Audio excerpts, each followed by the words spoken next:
Peace, family. Peace, family. What's up? I am here. I am here. Let me get Facebook together. Hold on, y'all. Hold on. Let me see. Let me get Facebook together. Y'all know I'm new at this. Y'all know I'm new at this. Come on in the room, family. We are live. We are live. I'm so excited about this live stream. I'm so excited about this live stream, family. So, y'all come on in. I am streaming on Facebook also. So, as you're coming in, drop some stars in the chat. Hey, Michelle. What's up, Michelle? Michelle, I see you. Oh, okay. So I see how StreamYard is doing it. So if you all are tuning in from Facebook, it's gonna drop the Facebook icon so I can see it. And if you're tuning in from YouTube, I'm gonna be able to see it from YouTube also. So come on in as you are coming into the chat, family. Drop some stars. As you are coming in, drop some stars. This may be Karen's world, but you are the star of the show, okay? So as you are coming in, family, drop some stars. Come on in. Mambo, Jumbo, Habariako, Shikamoo. Come on in, family. Come on in. Okay, so we're going to have an amazing stream tonight. Look, I have been going back and forth on what we were going to talk about. Oh, wait, hold up, y'all. Wait, I need to drop the link. Hold on. Let me drop the link. Let me drop the link. I told you guys tonight on this live stream, you will be able to come up and join me if you like. If y'all want to come in, hey, LaKenya Tam, Dada, little girl, when are you coming back to Kenya? When are you coming back, LaKenya? Because you was here like at a blink of an eye. Before I knew you was rolling out. When you coming back? When are you coming back to Kenya? Okay, y'all. So as you coming in, go ahead on and drop some stars. Drop some stars. You are the star of the show. This may be Karen's world, but you family, you are the star of the show. Okay. So I dropped the link. Hit the link if you want to come up just to say hello, just to say what's up. If you guys have any questions, I want you to come in with any questions that you may have. Patrice, hey, my girl.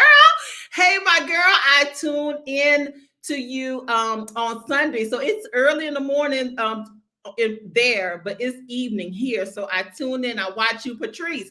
Drop your link for your show. Patrice has a radio show in New Orleans, Louisiana, my home, my country. I know I'm American, but New Orleans is my country, family. New Orleans is my country. So Patrice have a radio program every Sunday morning. In the States, I believe at 6 a.m. She's going to drop her link. So Kenyans, this is a global community. So Kenyans, you can also click on Patrice's link and tune in to see what's going on with your brothers and your sisters in America. See, this is about building the gap. This is about bridging the gap. I want Kenyans to get to know African Americans and people in the African diaspora. And I want people, African Americans and people in the African diaspora. I want you to get to know Kenyans and all of our brothers and sisters here on the continent, whether it's Kenyans, Ghanaians. So we are a growing global community. And if we're going to be community, we got to get to know each other, right?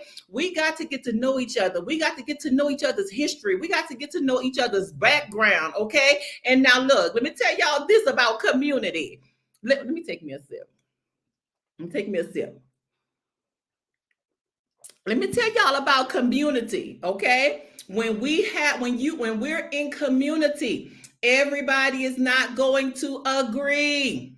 Everybody is not going to agree when we start talking about community, y'all. And that is the beauty, because we are not robots and we are not programmed, right? So we have different worldviews. We have different perspective. We have different, socioeconomic backgrounds. We come from so many different places. I mean, Black people, we are all over the world, the globe, all right? And so because we come from so many different places, we are not going to agree. And there's beauty in not agreeing. This gives us the opportunity to learn from one another, to see other perspectives, to get to know one another, not to judge, not to criticize, not to bash, right? And so that's a part of community. Sometimes we might fuss, sometimes we might fuss, but we gonna pull it back together, because at the end of the day, we are community. And so that's why I dropped the link, because if you want to come in, I would love to have African Americans and Kenyans to click on the link. Or look, let me tell you something. My UK brothers and sisters, I'm not leaving y'all out. I'm not. I be forgetting sometimes. Y'all too. When I'm saying I'm used to saying African American, because that's who I am. But UK, Jamaica, Caribbean, the African diaspora. Look, y'all, we are all over the world. Listen, listen, our people are in China, our people are in Thailand, Singapore, Portugal, like they're in the Europe, all these European countries, look at all the African countries. We got 54 African countries, right? We're all over Africa, like we're everywhere. Our people are traveling and our people are moving. I don't know anywhere where we don't exist. Okay. And so anyway, so let's see who is in who came in. Who came in? Oh, LaKenya. Okay, so LaKenya was just here in Kenya, and so she's saying that she's coming back. Let me click on these. Y'all don't forget to check out Patrice's radio show. She's gonna drop the link. Our sister LaKenya, who was just in Kenya, she is coming back in November. So drop how you liked it, LaKenya. What did you think of Kenya when you came to visit? What did you think of Kenya? Hey Jerry, what's going on? Yes, Jerry, you got those stars in the chat, Jerry. Thank you so much for tuning in. Family, as you come in, drop the stars in the chat. Drop the stars in the chat. Again, this may be Karen's world, but you are the star of the show. Okay, Stephen. Oh, Stephen, get to you. I see you a lot. Thank you so much for tuning in. Okay, y'all, look. Stephen is a Kenyan. He lives in Kenya. He throwing up that 254, okay? He throwing up that 254. 254 is the country code for Kenya, okay? 254. All right. So we are one country. So we have we call area codes. So I'm gonna throw up my 504. If you from New Orleans, if you from Louisiana, throw up your 504, your 318, or your 225. Okay, whatever state you're in, go ahead on and throw them up. So look. So this is what I was going to say. Stephen is here. Stephen is a Kenyan. If you are an African American, y'all tell Stephen hello in the chat. This is your Kenyan brother. Stephen is your Kenyan brother. So I want y'all to go ahead on, if you are African American or if you're in the African diaspora, y'all go ahead and tell Stephen, say, what's up, Stephen? Speak to Stephen, right? Because we are building a global community. Okay, we're building a global community. Okay, so Barry, hey brother Barry, I see you in the house. He said, "Whoa now, family, whoa now." Barry is my brother. He is my homeboy. He also rode through Kenya. Barry rode through Kenya on his way to Sierra Leone. And so he is our brother. Y'all, if you are Kenyan, y'all say hello to Barry, Jumbo, Mambo, Barry. Speak to your brother who is in America, okay? Okay, so Patrice has a question. She said, I have a question. What's the political climate like in Kenya? What is the political climate like in Kenya? That's a very good question, Patrice, because Kenya is going to have a presidential election on Tuesday. Now, look, Patrice, I don't know what's going to happen, okay? From what I understand, and some Kenyans, y'all can chime in, okay, to help answer Patrice's questions. But this is what I can say. Since I have been here, Kenya has been a very peaceful country. It is very peaceful. Whatever you hear, like, terrorists, nobody's bombing anything, nobody is fighting. This is going to be the first election Tuesday. I can better answer that question after Tuesday. Once they get, I think they're going to get the results Thursday, either on Tuesday or Thursday. From what I understand, sometimes they are passionate about their politics here. Okay. From what I understand in the past, they had some riots. They were off the chain because of how the last I think it was a 2008 2007 elections. From what I understand, it was off the chain. They were rioting, and I think some people got killed. I think it was pretty rough. However, it's in certain pockets. Everybody tells me Nairobi is usually good. It's in some of the outskirts, some of the outer areas, maybe some of the slums. I don't, so this is hearsay, but I will be able to answer this question a whole lot better after Tuesday. I was gonna leave. I was like, I don't know. This would be my opportunity to go visit some other places. But look, if I'm gonna be here, I'm gonna be here, right? And a lot of us have stayed here. We stayed. We didn't, leave or anything like that. So from what I understand, people think that it should be fine. However, in the outer skirts, we don't know. We don't know. Okay. Yeah, so I hope that answers your question, Patrice. Okay, so let's see, where are we? Oh, SGG, what's up? Hey, Karen, it's Cynthia in Iceland. Oh, our sister from Iceland. Y'all, speak to our sister from Iceland.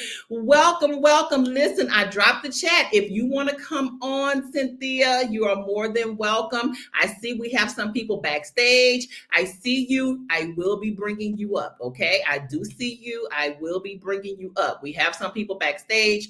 Please click on the link. I will drop the link again if you want to come up and just say hello or comments, questions, anything. Okay. So welcome, Cynthia. I always see you. Okay. Let's see. 504 in the house. Yes, Barry. 504. Habari Gani Dada Mumbi. What do I say? Vazuri? Do I say Vazuri? Okay. Kamau. Do I say Missouri? Kamau Wawachira. Welcome. Thank you so much for tuning in. Patrice said 504, baby. See, Patrice, don't get me acting straight New Orleans. Patrice, don't get me to do it. Okay? Because see, they don't know nothing about that. And people don't understand why Kenyans, if you are here, because I'm gonna be talking to Kenya, I'm talking to everybody. Kenyans, if you are here, Google New Orleans, Louisiana. Kenyans, if you are here, Google New Orleans, Louisiana. New Orleans is a country inside of America, okay? New Orleans is a country inside of America. Hey, EK Kiai. EK Kiai Media, what's up? What is up? Thank you so much. This is my brother. Let me tell you about Kiai. Kiai was the first person that has ever given me a super chat. And so the video that you guys saw where I gave the mom and the babe, the mom and the baby, the donation when I was in Eastlake. That donation was a part of it was all of the super chat that EK gave, and I added some to it. He was the one that inspired that, okay? It was the first super chat I ever got, and I gave it to that mom. And y'all, listen, he didn't know I was gonna do it. I was just waiting for the right time to, to bless a mom and the baby. Because he said, he was like, just some child, right? Y'all, I did not know EK is from Eastlake. He grew up Eastlake. I mean, EK. Look, I dropped the link. I want to invite you up to say hello. So if you're interested in coming up to say hello, I dropped the link in the chat. My person who was waiting in the chat, what happened? What happened? Okay, let's go back. Who else do we have in the house? Habari, Steve, Sasa. It's okay. I did that. Oh, she's just saying hello. Okay. LaKenya, amazing vibe. I'm looking to start a community organization and looking for like-minded people. Okay, so LaKenya is saying that she is looking to start a community organization. And I'm assuming you're talking about starting a community organization in Kenya. Look, y'all, LaKenya, do you have a YouTube?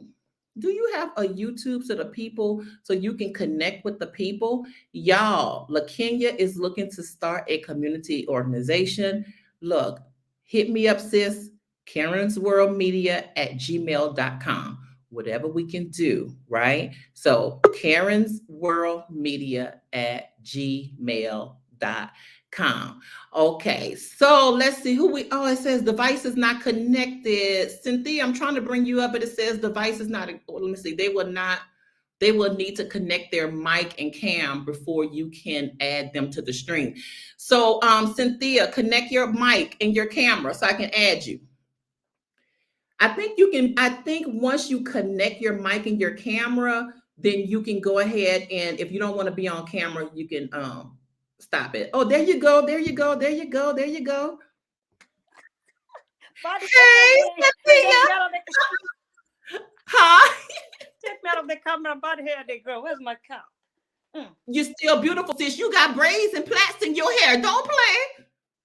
Girl, I live in Iceland. There are no hairdressers here. So, girl, let me get something. Wait, Cynthia.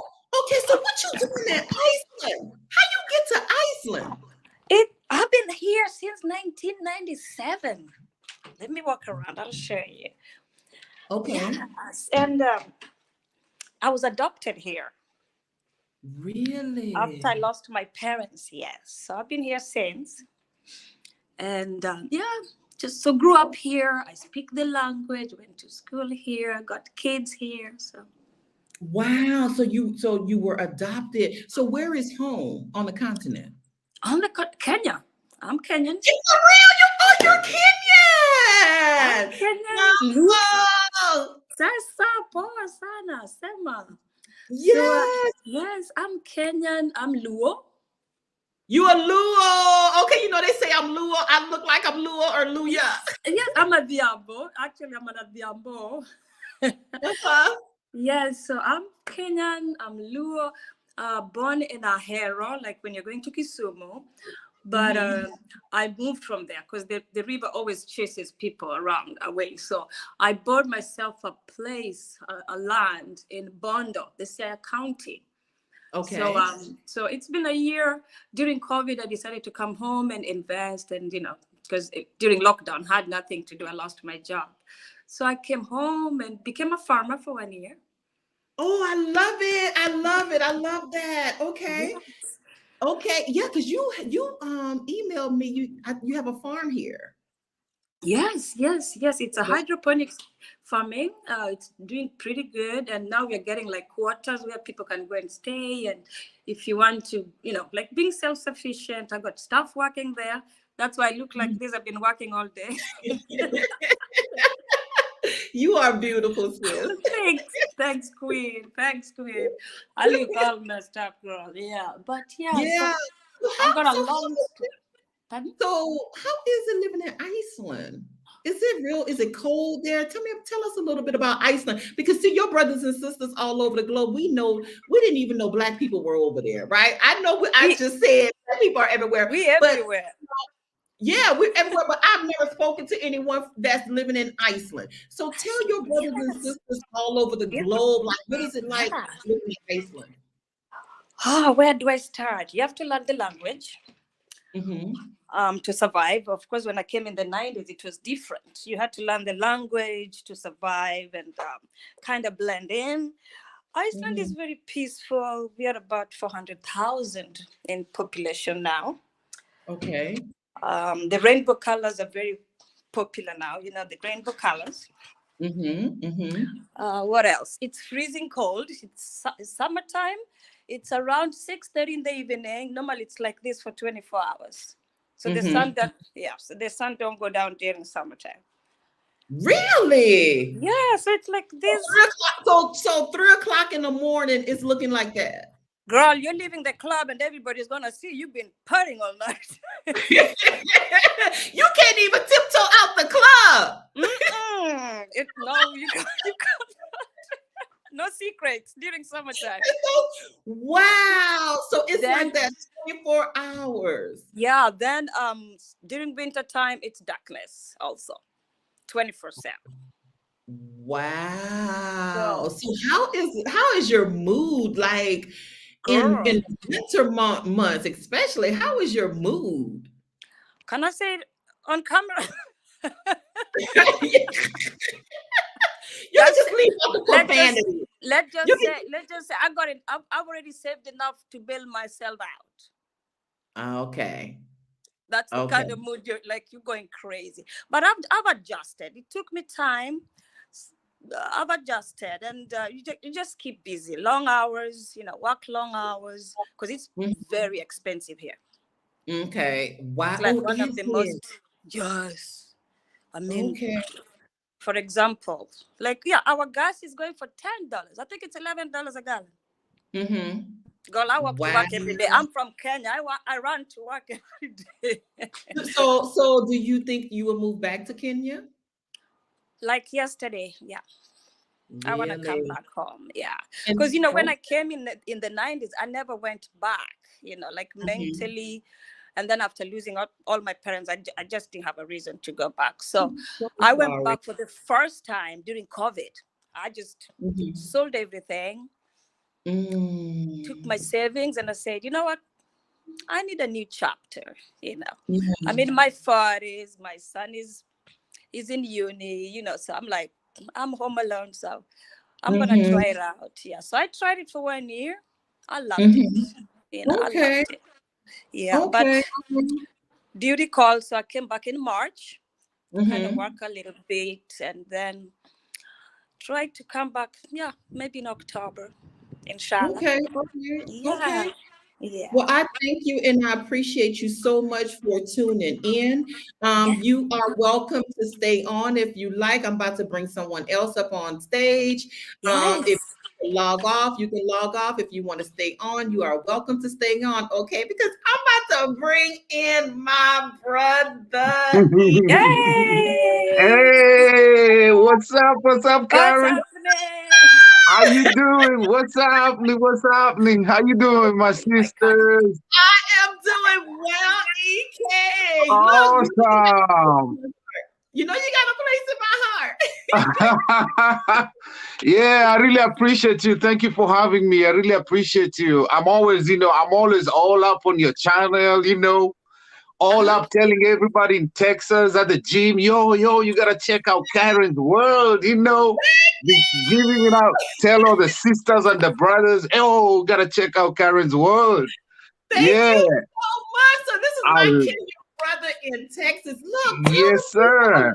About you and tell them that you got a channel. Introduce yourself to our brothers and sisters all over the globe. All right. What's up, people? Karen's family, all my people back 254 all over the world. This is Ki Media. That's the name of my channel. Yes. And initially, when I started this channel, it was more to inspire the kids and the young men in the slums of Madare, because I was born and raised in the slums of Madare, and grew up as a street kid in Kenya. And I don't come from a very good background, so I had to start something to encourage a lot of young men, youth men in Kenya, that it does not matter where you're born, it does not matter your past, about your academic status, your parents, whatever you went through, because I went through a very dysfunctional family, abuse from my dad, who was a drunkard. I know a lot of Kenyans knows about Changa and Bangi and all that, and and he almost killed me so many times. So I had to leave home when I was 9 years old, and I Mm-hmm. became a street child. I don't know, you met those street boys in Kenya. So I Yes. became a street guy. I became a street boy since when I was 9 until when I was 16. That was my life. I was like, I got involved in a lot of stuff. So when I started my channel, that's all I was trying to encourage young men, that Mm-hmm. you could have been born like in that kind of neighborhood. You could have been born in that dysfunctional family, but it does not mean it's the end of life. So that is how I started my channel, EKKI Media. You can check it out. So basically, that's a little bit background about EK. Yeah, so it's Yeah. you can know more about EK and the stuff I do. I normally come to Kenya. There's a Missions of Hope there in Mlango Kubwa in the slums. I come to encourage. We work with Mhm. an organization there. So I just don't I still come in and try. Yeah, I was born here. This was my life.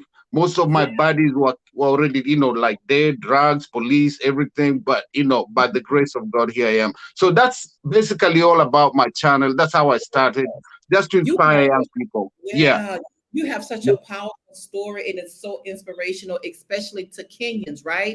And Yes, so, ma'am. yeah, so how did you like what is America like for you? Like how well, let me back up. How did you Mhm. get there? How were you able to get to America? Yeah, Because I have so many Kenyans that talk about how difficult it is. yeah, yeah. So, first of all, I came here through a green card. There's this program the US normally have. They give out it's like a form of lottery. Like people can, you apply Okay, and win. So that's how I got here. But got it. one of the things I like to tell people in my channel is like even to get a green card, first of all, because I didn't have any formal education. I had not Mhm. gone to like elementary school. I stopped at like fourth grade. So I had to it's my story is just massive story. I mean, I can't because I still had to get some kind of education for me to get that green card. So Mhm. I had to go in a system in Kenya. It's called Gumbaro. It's like a Mhm. GED here in America. Oh, It's like okay. Okay. GED in the US. But Mhm. Mhm. in Kenya right now, I don't know whether it's still there, but I had to get involved in that. Like, you can imagine I'm like 25, 26. I'm going back to like fifth grade, Mhm. because I needed to get I didn't, it's just a massive story. I don't know where to start. I don't know. It's a long story. Anyway, No, no, but no. bottom line, I just wanted to know because I want you also to put your channel in the chat. I want y'all to go over and subscribe to EK, right? I want y'all, appreciate especially it. Kenyans, Americans. It's about bridging the gap. You know what? When I was back at home in America, I've never met a Kenyan. Oh, no way. For real? Never met a Kenyan. Never met No. a Kenyan. Met Wow. Okay. met a Niger, of course, Nigerians, right? Yeah. Nigerians are everywhere, right? So Yeah. of course, I've met Nigerians, I've met Ghanaians, Yeah. I've even met individuals from Ethiopia. I've Yeah. never met a Kenyan in America. Oh, if you come to Dallas and Boston and That's Houston, what I you hear. have a lot of Kenyans. And then the Kenyan Somali community, most of them are in Minnesota. That's where you'll Mhm. find a lot of like Kenyan community, Somali and Somalis. And in Dallas, we have Dallas and Arlington. Like that's where you find a lot of Kenyan community. And Boston and Oh, Seattle. And Seattle too. There's a lot of okay. Kenyans in Seattle. Yeah. There's not a lot of them in New Orleans. There's not a lot of them in New Orleans. So I No, mean, no, this I if think they are, I just haven't met any. yeah. I've been to New Orleans only like twice, Mhm. I get this like African vibe in New Orleans. Yes, it is. Like we are Yeah. New Orleans, and I don't know if Barry is still here because he can really. I wish you can come on, Barry, if you're on here. But he knows like so much of the New Orleans history. But we do have a Yeah. heavy African influence in New Yeah. Orleans. They I always speak a say, lot of Creole in some parts of well, right, even some of yeah. the African traditions, you know, we still have some of those Oh African yeah, traditions. yeah, yeah, yeah. You're Yeah, right. You're right. Yeah. yeah, So that's how I came to the US, and I mean it's been, you still gotta come here and work and stay focused. Don't get into the trap of because a lot of people come here and you just forget where you're from. So you still mm, gotta stay focused, work hard with a goal in mind, like what you want to achieve. Yeah. absolutely, absolutely. Mhm. So, do you think you'll ever come back to Kenya or move back, or you think you would just always go back and forth? Either way is fine. Yeah, at some point, I think I would definitely, because it's a nice country, it's a nice place, like everything, infrastructure, the system, everything. But there's some kind this emptiness. I don't know. It's like we all want to pursue and achieve things, acquire things. But you can get your cars, get your houses, get your money, but there's this emptiness. Whenever I come home or whenever I go, like, I just feel like, there's something, there's like, I don't know, I don't want to call it a spirit, but there's these presence that just, you get peace of mind, your heart is settled, like you just calm. Your mind is not, here your mind is always like fast, fast, fast. You like, Yes, it is, listen, listen it to can be Wade. lonely. Right? It can be so lonely sometimes, like, a lot of people going through depression, you're with people, but you're alone, like it is, there's such a void, like, I can't just explain it. But Yeah, whenever I come home, oh my God, there's something we don't appreciate in Africa. There's a lot we don't appreciate. That happiness. Even if you don't have enough, you can still afford to be happy. You can still yeah. afford to have peace of mind. You can, Mhm. the foods, the atmosphere, the weather, like whole lot of things that God has given Africa for free. Like Mm, right now in Texas, we are dying because of heat. yeah. It's like triple digits, like almost like over 50 days now, no rain. It's been crazy. And Wow. Africa, we have this beautiful weather, It's even if it's hot, it cools it's down like in the evening. The yeah. cools down, everybody's happy, even if they don't have enough. I Mhm. just this it's yeah, I that's all I can say about it. Yeah. There's a I'm so happy. void, no It's matter a how much void. money you have, no matter Yeah. how many cars you drive, there's this voidness. And that's what drives people crazy. You want to go get the next thing, get the next thing. And then when you get there, it's empty glory. There's nothing, it's still, you can get the best job, you can get the best car, you Yeah. can get the best house, best paying job, but it's still empty. You still have this emptiness and happiness.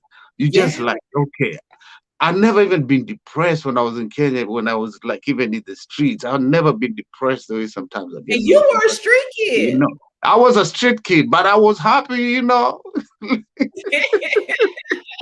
Yeah, I'm Right. just saying, we need to appreciate things that we have for free, things you can buy with money, like peace of mind and happiness.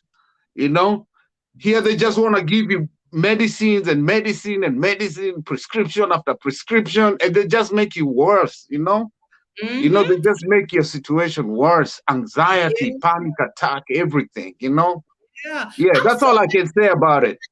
Yeah, I'm happy you shared this because I think it's important for Kenyans and African Americans to hear it from a Kenyan perspective. You are a Yeah. Kenyan who Hmm. lives in America, and Yeah. you are talking about a void that's there, okay? And you Yes. were born in Kenya, but by Yes, you being ma'am. in America, you were able to recognize that void. So just Yes. think about a population of a people who's born into that void that you feel. There's Yeah. a population of people that was born into it. That's why we it's always something missing. That's Yeah. why a lot of African Americans are traumatized because Yeah. Yeah. you're born feeling that void. See, to go back to Kenya. You know Yeah. that you have a village to go back to.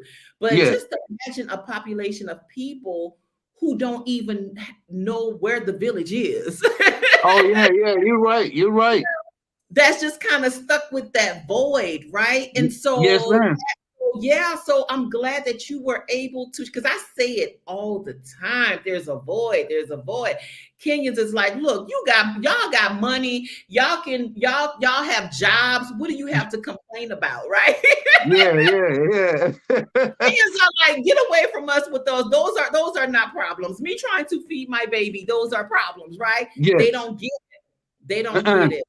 So Yeah, I'm and sometimes to it's share really it. like it's not all about wealth, and because man, sometimes it's you get into that state of like that voidness or like anxiety, and it just can drive you crazy. You have Mhm. things, but you're so unhappy.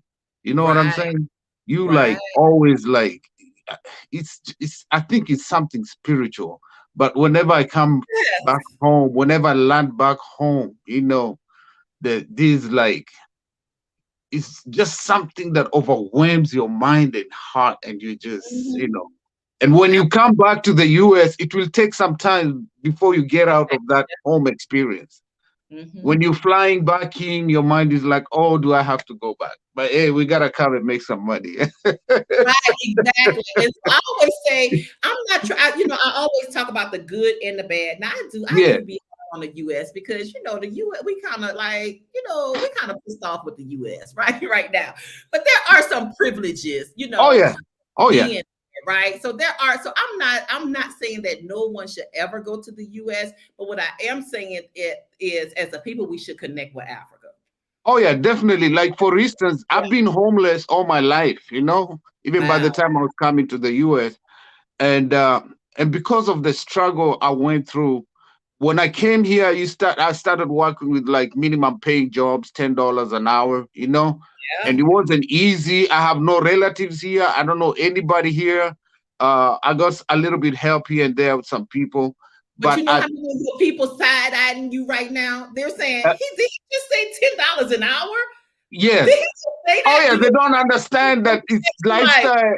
It's nothing here. $10 in the US is nothing, right? Like right now, I think minimum wage is 15, but I mean, that money goes fast like this, because the bills, like life is so expensive also. So, Mhm. and that's why I was going to the point where like I had to stay humble, take extra shift, work two jobs, make some money so that I can be able to save up. And, throughout as time went by, I was able to work hard, we were able to work hard. And now you own your own property. I Yeah. always try to stay away from debt. So Yes. I don't go It's buying like good. I don't want to try compete with the Joneses. I just go get small cheap car I can afford, takes me from A to B, and it's paid. I have peace of mind. And that's one of the traps people fall into. You come here, you become a slave of debt. And Yeah. you'll always be constantly worrying, like if you don't have a job, like right now because of COVID, people losing their jobs and stuff, you're always worried like, where am I going to get the next payment? Mhm. My people are getting kicked out of their houses, because we get Yeah. into debt, we become slaves of debt because it's easy. They give it to you, it's easy. And that adds into your depression and anxiety and everything. So Yeah. because of Yes. my experience back home, as you're saying, like there's really more good stuff in America, a lot of it like the system works. When I want to apply for my passport, I don't have to go through the hassle. I don't have to, if I want to get my driver's license, I don't have to go pay somebody or stuff like Right. that. Yeah, I know we talk about the police in the US, but You I don't have don't they're have to not worry like driving. I have to bribe the police in Kenya. Like at night when you're walking, you meet a cop, you're worried like, do I meet a cop or it's like there's pros and cons on both sides. You know what I'm saying? Yeah, Right. but there's pros and cons, but there's better good, and it's just that part of Mhm. Well, anxiety, depression, and void, I emptiness. Yeah, and I appreciate you sharing that because some Kenyans don't understand what I'm talking about. It's like, what are you talking about? Like, this is America. You have money, but they don't understand if you get in the system, it's a Yeah. lot of stress. Like you said, it's stress, it's Oh yeah. anxiety. depression, and then a lot of, and I'm just going to say immigrants, period. When Yes. you are an immigrant and you go to America, you have a whole family back in your home country that's rooting for you. Yes. Actually, all of those people in your community, in your home country, for a lot of immigrants, those people pool together money and everything to help you to get to America. So when you get to America and you get caught up in a system, you're ashamed and you're embarrassed to say that you don't have money or that you are struggling, because most people back in the home countries Yeah. don't understand how American system works. Oh no, they don't. Yeah, like Right. for instance, when I was getting that minimum wage job, my apartment was like about $700. So you do the math. Even if I Yeah. work 40 hours a week, you do the math, that money is not enough. So I have to like look for extra jobs to make Yeah. the ends meet. You know, you have your car, you gotta pay gas, electricity, you got all these things. That $10 is not enough. So you gotta work you gotta work hard. You gotta grind and gotta make Yeah. that money. It's not But that look, easy. but that same $10, let me talk Yeah. to Americans. That same $10, if you were living in Kenya, Oh you yeah. you made $10 an hour working Yeah, that's on. 1,000. That's 1,000 Kenya shillings an hour, right? Yes. So if you Yes. tell somebody in Kenya, they look at the math like, oh man, EK is making 1,000 shillings an hour. So they do the math. 8 hours, that's 8,000. No, here it's different, but there is a lot in Kenya, and it That's can a go a lot. long way. It can go a long way in Kenya too. Yeah. And that's what I'm telling Americans to, if you, I don't care if you're making $10, if you are making $10 an hour on an online job, come to Kenya. Those $10 an hour that you are making goes a long way. Look, let me tell Oh y'all yeah. what the American dream is. The American dream is making American dollars living in Africa. That's, I am living the American dream. Awesome. Hey, you know what? I can say like COVID was a blessing in disguise because now a lot of people are working from home, you know? Yes. A lot of Yes. people are working from home. And if I would say like if you have a job that will let you just let them know, Karen, the network in Kenya works really good. The internet in Kenya Yeah, is I'm gonna talk about internet. that. Look, Yeah. I didn't know how this live was gonna go, but Uh-huh. I was prepared to talk to people. Hey, wait, let me acknowledge Robbie. Hey, Okay. Robbie, Hey Karen, what's up, Robbie? Welcome, I'm Caribou. Asante Sana. I'm excited. Hey brother from Texas. Hey, You know, what's happening, bro? How you doing, man? I'm doing fantastic here in Denver, Colorado, and I'm Yeah. Good. just listening in, and I'm loving what I'm hearing, and Bless up yourself, man. Bless up yourself. absolutely, brother, appreciate it. And Karen, I'm a fan of yours, so um, Thank you. yeah, I like what you're doing. I like the way you talk about, mental health, the way you talk about, African diasporans, African Americans, or, brothers and sisters who were stolen from the African continent and all that kind Yeah. of stuff. And I just wanted to also, be part of the conversation. And, I want to give my brother time to speak. He's saying a lot of good stuff, so I'm also just Yeah. listening. Okay. Okay. All right. So Yeah. you can chime in. Okay. You are welcome to chime in. Go ahead, EK. What were you saying? Yeah, bless up. So I was talking about personally, I make a lot of friends. I'm a, like, I to the gym. I'm always talking to brothers and sisters. I'm like, you know what? We're the only race in America that don't like to be identified with their roots.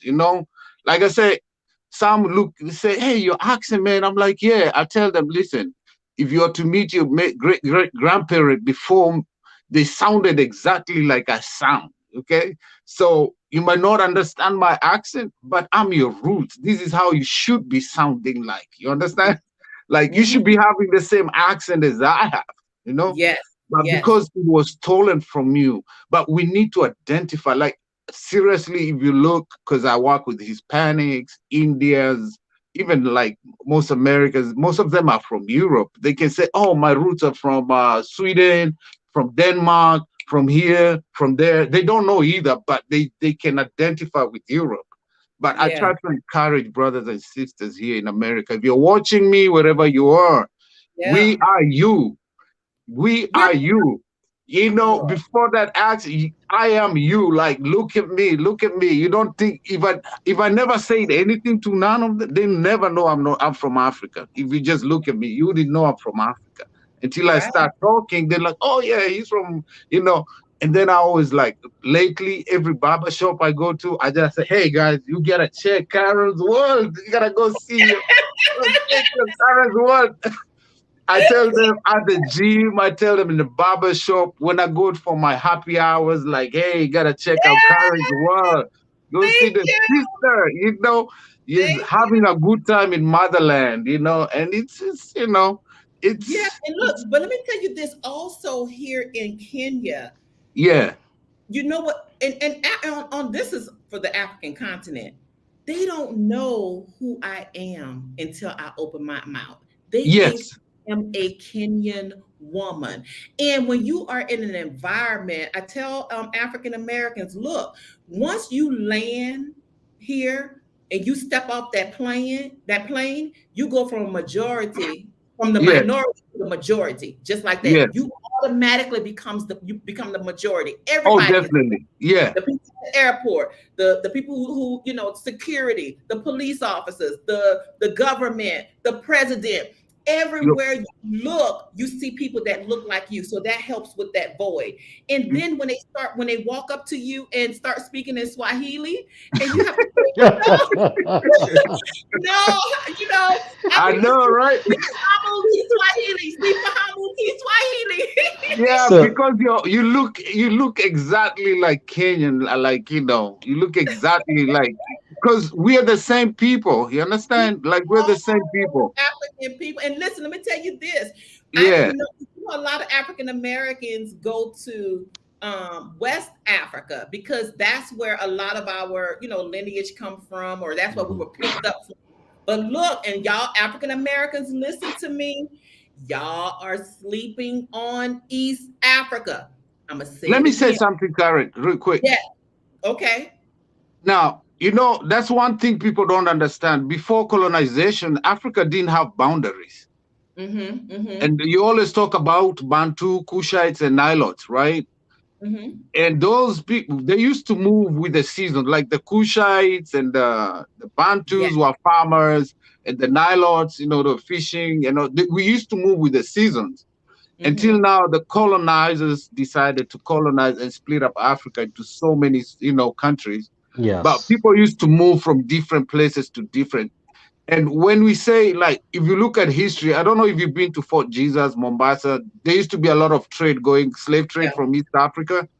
So Mm-hmm. slaves were not just from West Africa, West but they were Africa, from no. all over. But now Ghana was like the distribution center. Yes. You get what I'm Yes. saying? Like, let's say, like Yes.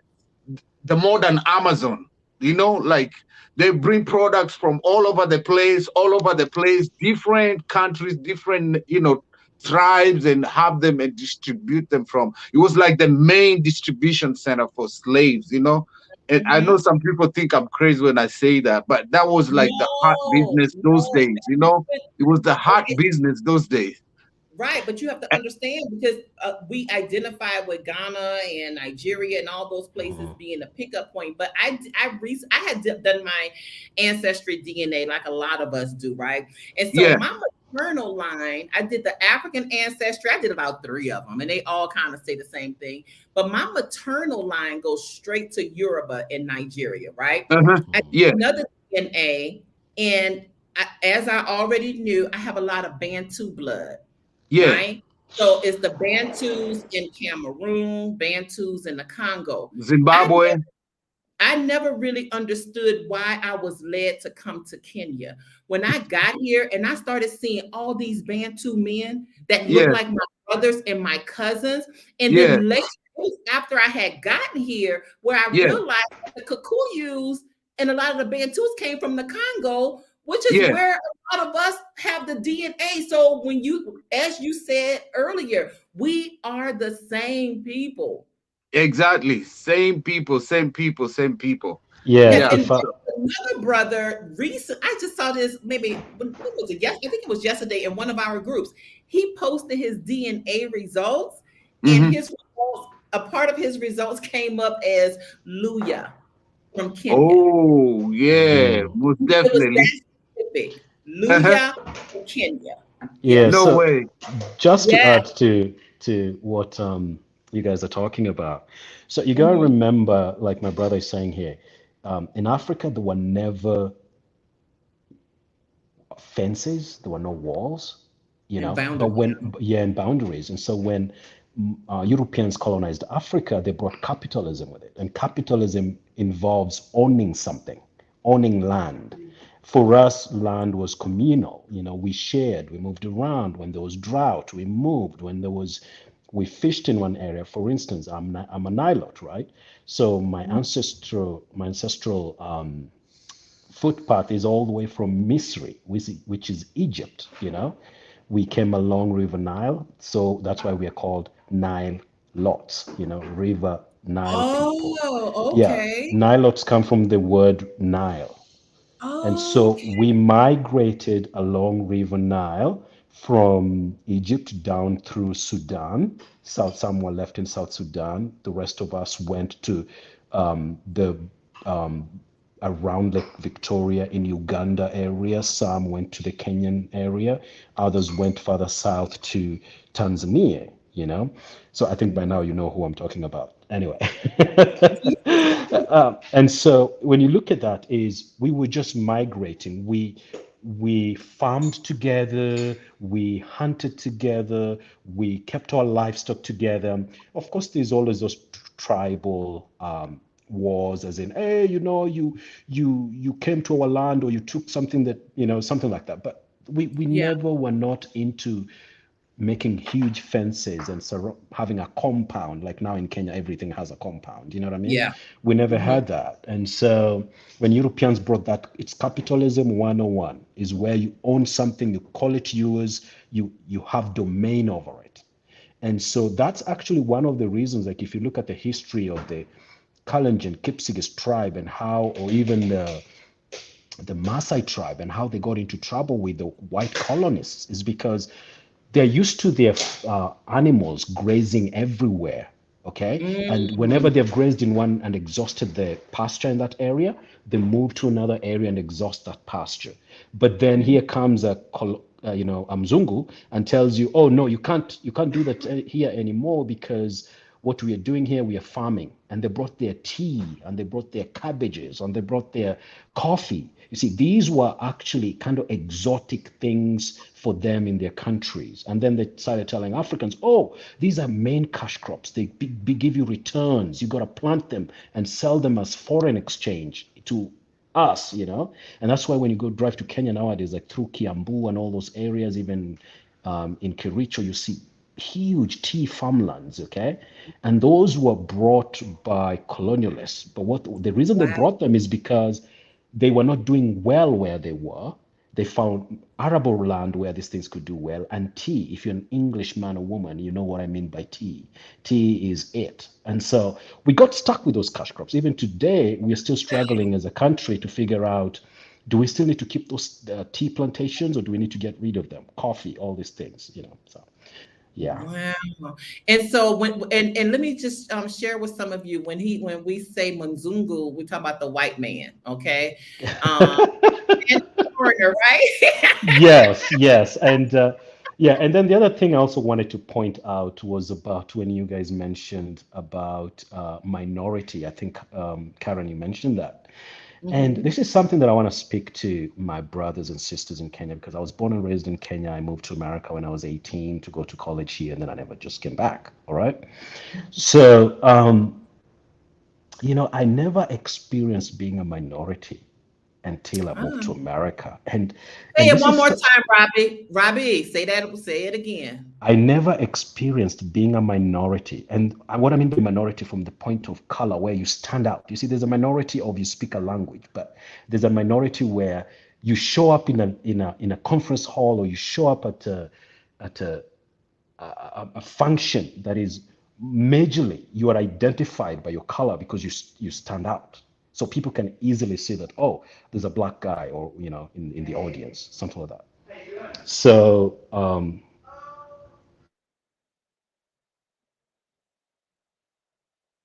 You there, Robbie? Okay, yes, his sound. sorry, I'm back. Yeah, Okay. so so So just you to said give you, you never knew you were a minority until you moved to America. I never knew what it felt like to be a minority. That's what I meant. And Okay. that dawned on me, and it was an awakening. And this is something that most Kenyan brothers and sisters that have never left the continent don't know about. And I'm not even talking about racism yet. I'm talking about just being a minority. And for me, I came here to go to college. So I was 19. I was just turning 19, and I was in Sacramento, California, at a college in Sacramento. And I show up in class, my first day in class, and I'm the only black person. This is a Mm. this is northern Sacramento, very, very white area.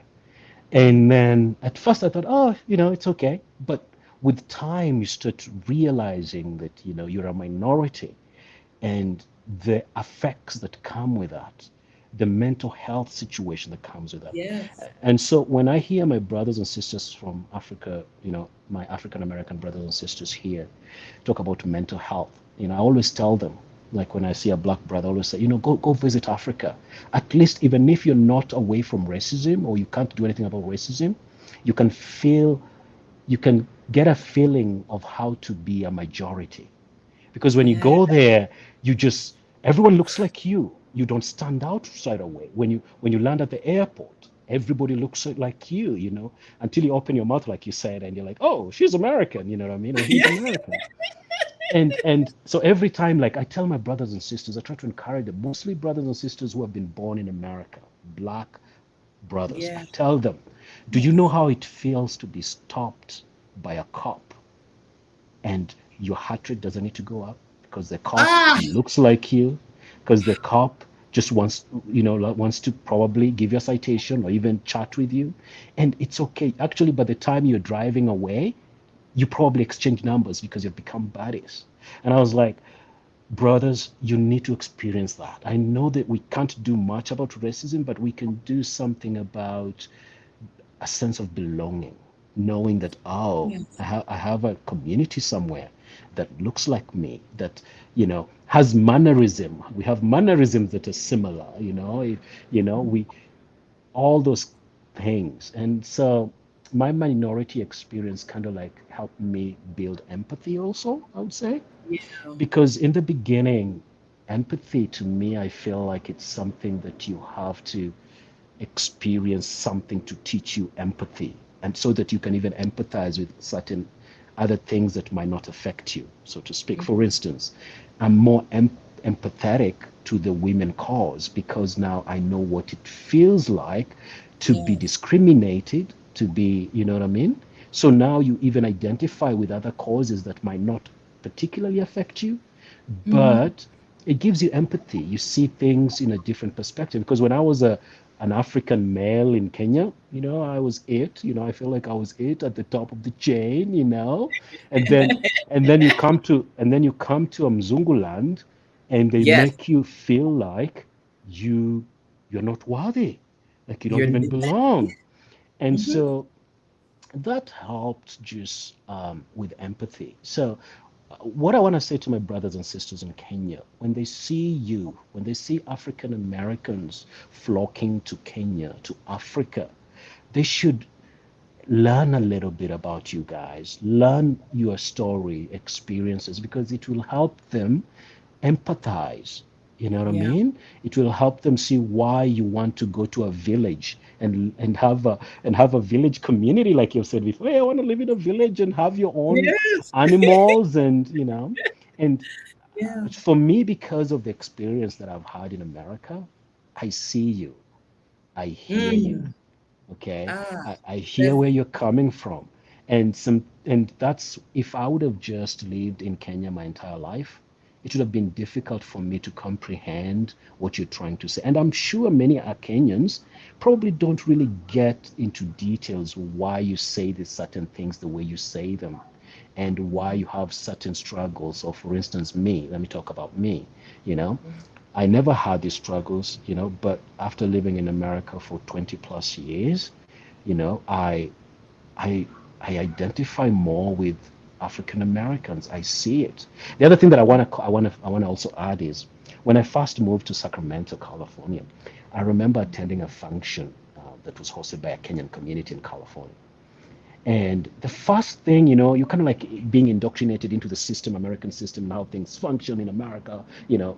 And I remember one time, one guy told me, "Oh, you know, I was single, you know, still looking for girls, you know, to date." And this guy tells me, a Kenyan dude, he says, "If I were you, I will stay away from African American girls."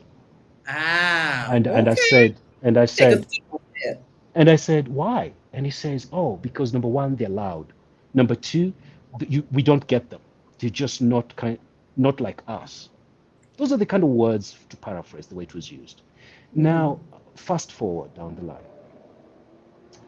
I, after going through college here, learning African American history, and even digging deeper for myself, because Yeah. just college curriculum doesn't really give it to you like raw the way it is, you know.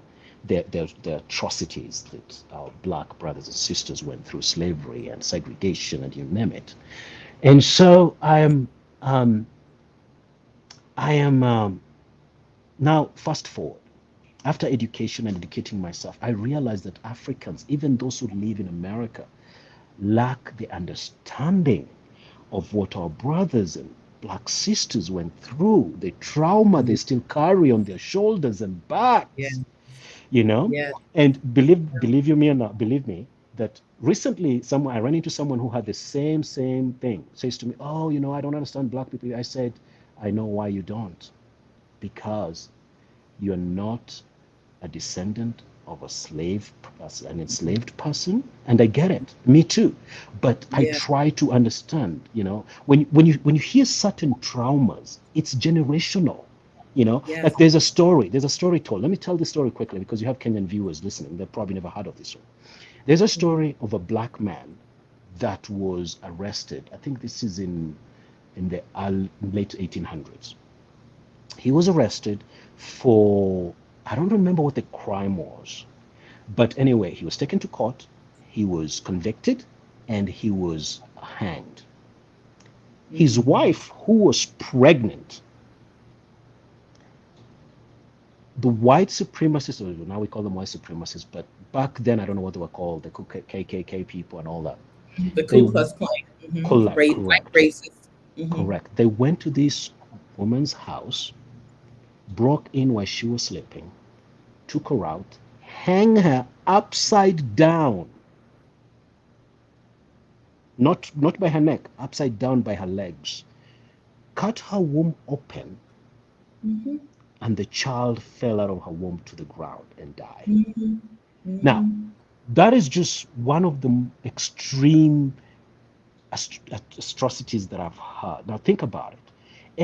Anyone related to that woman, what kind of trauma are they carrying, even Hmm. two, three, four generations down the line? You Hmm. know, I've also heard that sometimes trauma is we carry trauma on our bodies. It's in our Yeah. body. So Yeah. yeah. So what you said about this story, just imagine that story being that happening on the massive scales. And I think what we, especially our brothers and sisters on the continent, they don't understand that slavery was in America was a different type of slavery. It was chattel slavery. Right. Okay. And so it wasn't like we were indigent servants. Our ancestors, they were brutally, like, they would get their tongues cut out if they tried to speak in their mother's tongue. See, this is another thing that we have to understand. It didn't happen. If you are a brother or sister on the continent, it didn't happen to those African Americans. No, it Mm. happened to Africans. Yes. Yes. We were not African when they stole those Africans. They were not African American. These are Africans. And I use the example. If you take a mango tree from Africa, put it on the boat and send it to America, what is that mango tree? The African It's mango. it's a mango tree, Mm-hmm. Mm-hmm. right? It's still a mango. If you take the seed out that mango tree, put it in the ground in America, and flower, and that tree begins to grow, it's still a mango tree. So if you take an African from this continent of Africa, put them in a boat and send them to America, they're Africans. You're still an African. So I think there's a disconnect in the stories, and that's on Yes, both sides, yes. right? We Mm-hmm. need to understand colonialism, and they Mm-hmm. need to understand the transatlantic, transatlantic slave trade. We need to know each other's story, right? Yes, And yes. so, but the first thing is Africans on the continent don't see us as the same, which a lot of them do, but Yes, we yes. are the same people. Mm-hmm. Africa, it's not African Americans that built the most powerful, country in the world. It's Africans. Yes. It's those Africans that were taken from this continent that helped build the most powerful country in the world. America was built on the backs of Africans. So when you see an African American, you have to start seeing us as Africans. We are the descendants of those Africans who were stolen and made slaves. We are one. Guess what? When you see an African American, and we can do the DNA to prove it, those are Akon people, Bantu people, Kikuyu people, Luo people, Luyas, Yorubas. When you see an African American, they have the same blood as the Africans on the continent. And I think if Africans can start seeing how powerful we all are, if an African in Kenya or in Mm, Ghana can mm. look at America and say, our people helped do that. Do you know what they did to our people? Our people were Yeah, stolen from this yeah. continent. Our people were made slaves in America. Those are our people that had to go through that. It was our people who went through segregation. It was our people that had to endure Jim Crow laws. It was our people had to endure all of that. If Africans can just start looking at the African American history and saying that it's their history as well, man, now we coming together. And if an African American can look at, because we have 54 countries to learn. You guys look at America, that's just one country, but we got 54 histories to try to learn, right? But Mhm. even just starting though, that's what internet is for. That's what Google is for. Start seeing what our brothers and sisters have gone through on the continent. Because when you look at it, it's the Manzunguns that have colonized the world and have done a number on us as African people. We are Yeah. the most powerful people in the world. We are smart. We are intelligent and we are strong. And because we're so powerful, the best way to get us is through our mind. Yeah, and I would also Make add you that, think that you're not good enough, to make you yeah, think that you need the white man. I can go to a village in Africa and I can give you oil and flour and all of those things, right? And people look at the white man and say, "Oh, they gave us this so nice. They gave us oil, they gave us flour, they gave us all these things." But if they were not raping your land, you would not need their oil and flour. But you know, Everything you need is in Africa on this continent. Go. I'm gonna add Jasmine. I'm gonna add Jasmine. Go ahead, but go ahead, Robbie. I'm gonna just add Jasmine up. Go ahead, EK. what history like I realized like here in America, like if you're like a brother, sisters, if you want to know your real history, you have to go dig and seek for it. yes, And thank God for technology because these they don't teach a lot of history, Black history in schools. They don't. They don't teach a lot of. They can teach you basic stuff, but when in the real sense, they don't teach you a whole lot of you know mm, your roots, the experiences. You have to go and dig it for yourself. yeah, yeah, And I and also want to talk to like my African people. We are here and tuned in into this live stream right now. I Mhm. mean, after I came to America, I just realized that these in Kenya we call them walami. In the like, if you want to say walami, not mzungu, walami. That's Walami. the Okay. Nairobi language, walami. Walami. Okay. Walami. that's I teach you another. That's like in the streets of Nairobi, Walami. So I Mhm. came here and realized they're just human beings. They're just people. Like when they come up to Africa, people bow down and respect them, and like I've been to several places with some of them, my friends in Africa.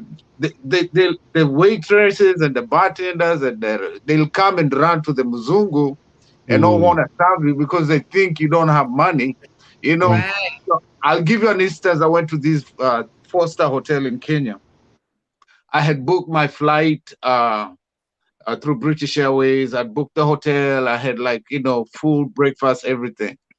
And then I get there, my room is sold out, and I'm trying to explain. They see my last name, Joroge. They think, this is just another Kikuyu. They start treating you differently. And then Mzungu comes here, everybody's running to serve the guy. I'm like, hey, I've been here. And when you come to America, you learn about customer service. You Yes. demand your right as a customer. I'm like, hey, that's one thing America taught me. You got to Yes. ask, I need to talk to the manager. I've been standing here, booked my flight. It's in the middle of the night. And just because you saw Mzungu coming, you're leaving me here not to care of my business, going to Mhm. take care of Mzungu. So Yeah. they had to change a room for me and get me a smaller room so they can fix it up for the next. The next day I wake up to go get my breakfast. I had to walk into the cafe. They stopped me and they're like, "Hey, where's your room number? Where's your ID to before I get in?" I'm like, "What are you talking about? Why are you not asking all these Wazungus walking in? Why are you not stopping them? Why do you have Right. to stop me and ask me for my room number? These Wazungus are just coming in. They're not showing any. Africans, we need to change our mentality also Yes. because we see these people, Wazungus, and we just elevate them so high. You don't realize, yeah. I'm a former street boy in Nairobi, with a Mm, GED education from Kenya. I came here, got a job. I used to recruit them, training Ooh, them. They're just education. people like you. You know what I'm saying?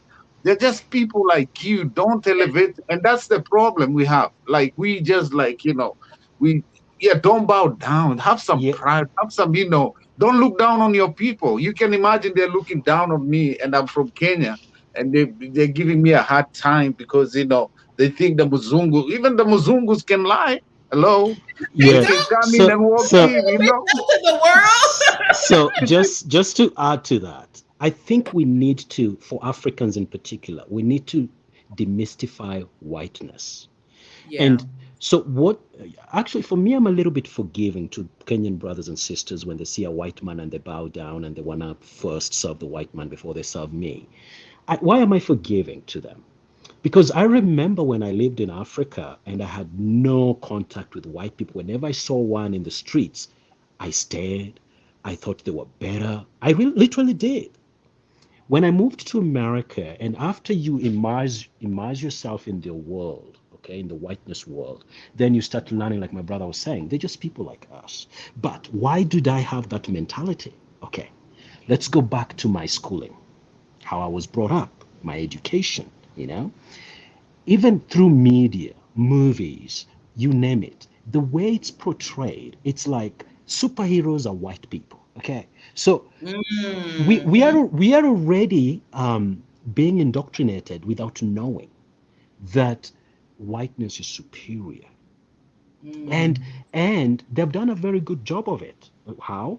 Because even when they come to Africa through NGOs, they bring money and they show up with a lot of money, and they become this white, I call it white savior syndrome. They want to Yeah. save the entire Africa with their money. So we Africans buy into that when you have a white toned skin, you're wealthier. It's automatically you're wealthier. Yeah. I was actually shocked when I first moved here to America that they were homeless white people. Yes. You Like know, I can't believe people that blew my mind that Africans don't know Co- that there are poor white people. yes, and that's why I'm saying we need to be forgiving on both sides, and mostly for African brothers because they have been indoctrinated to believe that whiteness is superior, is wealthier, is above. And we get these subliminal messages through, you name it, from movies, TV shows. And even if you've never been to America, you've never experienced or you've never had any experience with white people, but because of these things that are being bombarded with you at a younger age as you grow up, you just end up believing, like I'm saying, I was a victim too of that. I bought into that whiteness rhetoric that, hey, whiteness is better by watching movies, you know. I watch movies and all the superheroes are white folks. So I'm thinking, oh man, so I guess that's better. It's just a child. You gotta remember, I'm just I'm I'm embracing the world from how I see it as I'm growing up. And so you Mm-hmm. move to America and then, or you move among, let me not say America, among white people, and you realize they're just people like you. They struggle with everyday problems like you. And then, now that's why I keep saying we need to demystify whiteness. Africans Mm-hmm. need to know that whenever you see a white person in the street, doesn't mean they're wealthy. Some of them actually are in Africa because they're so poor, they're homeless in America. Okay, Mm-hmm. Mm-hmm. but Absolutely. that's something that will take time, you know. And then there's also the other side of wanting to date a white person just because of curiosity. You know what I mean? I've also experienced that, and I hope this is a safe space to say this. It's a safe space. Okay, so for instance, when you first, let's say you've never dated an Asian person. All of us who are here who are black, we've never dated an Asian person, and then you end up living in Asia. You know, it's just out of curiosity of humanity that you like, you know what, I'd like to date an Asian person and see how that experience is, right? At least to Not me. you though. You know what I mean? So I love black. I'm sorry, Robbie, but I love blackity black black. I don't care if he's in Jamaica. I don't care if he's in on the continent. But I get what you're saying, Robbie. and I understand, but it's also to me, it's the curiosity of the other side. And I there's see what you. nothing wrong with that. But then I think in Kenya in particular that I've seen this trend going on where you know our young black girls are just they just wanna date a white man. It doesn't matter Yeah, how yeah, old, yeah. how he looks. It doesn't matter. You know what I mean? But there's this idea of sponyo, you know, a sponsor, someone with money, you know, and that's also something we need to demystify. You know, and I get it that in Kenya sometimes, you know, you're poor and you think, you know, if I end up with a mzungu, you know, I Hmm. might be lifted out of poverty. Sometimes it's true and sometimes it's Yeah, not. You know what I mean? yeah, But yeah. we have put whiteness on another pedestal, like on another level, where we are almost worshiping it. And that you got to remember also came with missionaries. Oh, let me not forget that. When missionaries came to Kenya, let me give you a history about my grandfather. My grandfather was a village man somewhere near Lake Victoria. Missionaries show up. They tell him his way of living is not compatible with Christian life. So he decides to be educated as a clergyman. So they take him, they tell him, you know, as a clergyman, you can't get married yet because it's really intense. You're going to be going different places, so it will be hard to have a family, which ended up making my grandfather not to be married until he was in his 50s. However, so when missionary came along, they first of all stripped us of what was cultural. Hmm. Okay, so the way we dressed was looked down upon. The charms and things that we carried with us as things that will protect us from bad energy or from certain norms, certain things in society that are just the norms there, you know, the local norms. You know, Hmm. the missionaries come along and tell them, oh no, that's bad voodoo, or that's, you know, they call them bad names. Okay, and so we had to strip ourselves all these things that we have gathered for many, many, many generations as Africans from our ancestors and many, many years of just being Hmm. human. And so when we Hmm. strip all these things, they give us the Bible and they tell us, oh, with the Bible, you need to dress this way. You need to put on a suit. You know what I mean? When you need to be educated in this language. You need to speak the English language so you can read the Bible. You know what I mean? That's before the Bible was translated into many local languages. But what I'm trying to say is when you look at how that is being portrayed in Africa, then Africans have this, for lack of a better word, they develop this white savior mentality because the white missionary is bringing education, is bringing actually even some different types of food. You know, they're bringing some different types of living ways of living, and they're telling you it's superior to your way. Okay, and so you start embracing and stripping yourself what you Yeah. knew, and so Right.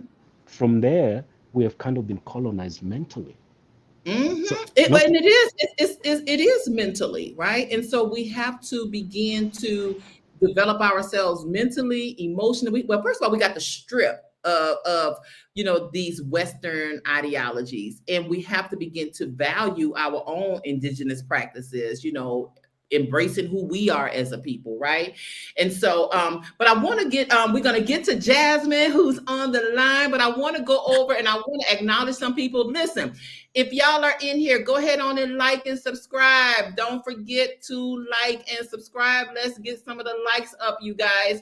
Also, shout out to Stephen is saying, Paul Asana, Cynthia, come back home. See how Karen makes us miss home. So I think you're responding to someone that is in the comment. Michael, look, Michael talking to y'all. Michael said, hit that like button. Okay, Michael, I might make you a moderator.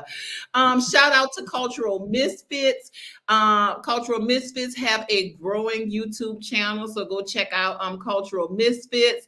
Welcome, Caribou Lisa Swift Young. She says she's loving the information. She is excited to visit in a few weeks. So look, y'all, there's a lot of African Americans coming to Kenya. Look, y'all have been sleeping on Kenya. Look, EK, I'm gonna hold it down for you. You can Tell hold it them. Stay in Texas, but I'm holding this down for you, okay? Hey, I say karibu, karibu, karibu Kenya. Hakuna matata. Hakuna matata. Yes, I am holding it down. Okay, so the flyest African says, I lived in Kenya for a year and loved it. I'm from California and have been back in the States for a couple of months. Jane said EK story is a much watch. So y'all go over to EK Kiai's media. Go over to his channel. EK, don't forget to drop your information in the chat so the people can follow you. Steven said, EK media, I understand you, bro. I'm from Vandora. Hey, if they want to watch my video, tell them to start with Chokora playlist. Chokora means that Chokora is the street kids in Nairobi. So tell them to watch Chokora playlist so they can know more about, who is EK and, all the obstacles and challenges. I see some people here already from Dandora, some of the neighborhoods, there's Korogocha, those places we used to go in the dumpsters and all this stuff. I see some of them in here. They can check that Chokora playlist just to encourage somebody. It's not the end of life. You gotta have a focused dream and you can get out, Yeah. Okay. Yeah, they can check out Chokora playlist. Okay, all right. You heard it, guys. And Patricia, thank you so much. She says, greeting from Brooklyn, New York. Hi, sweet Karen. Glad you're able to make a life change in Kenya. Yes, thank you so much. Patricia also says, bless up. Let's see. My brother Barry, he says, in America, we work to pay bills. No time to enjoy yourself. Work. Just stay at it. This Western system is diabolical. And I think he's picking back on what you were saying earlier, EK. Also, Patricia's talking about how beautiful Kenya is. Andrea says, hey, this just warms my heart. Much love to everyone from Dallas, Texas. Oh, thank you so much for tuning in, Andrea. Also, we have Patricia back in the chat. Patricia said, SG, hey.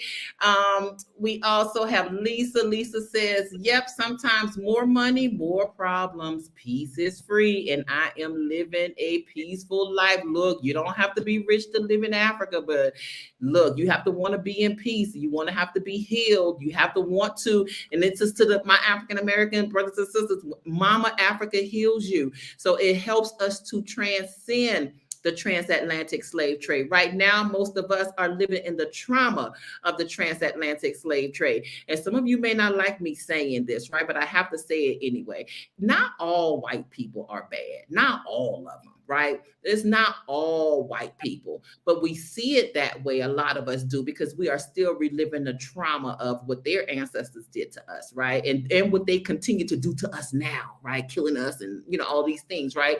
And so, but it's about, Mama, come to Africa because it clears your mind. Mama Africa clears you spiritually. She clears you mentally and emotionally. And then you're gonna want to transcend the transatlantic slave trade. And what I mean by that is, now you can stand on the shoulders of the ancestors. Now you can make them proud by coming back to Africa. Because when them first ships was landed over to the West, those Africans was fighting to come back to this continent. They did not want to be there. America wasn't what America is right now. See, right now you have Africans that want to get there. That wasn't the story. That wasn't the story. Our ancestors was trying to get back to Mama Africa. So we have the opportunity to stand on their shoulders and to make them proud by coming back home, connecting, joining our brothers and sisters, and we're coming together and building empires together. We are Black powerful people, and I just cannot stress that enough. LaKenya, I'm just getting through some of these, y'all. LaKenya says factual information. So let's see. We have somebody says, is Bantu an insult word, y'all? I don't know. I don't know. I don't know about that. And so Barry says, it's kind of strange that I didn't feel Black in Africa. You don't. I felt at home, at peace. A weight on my shoulders fell off.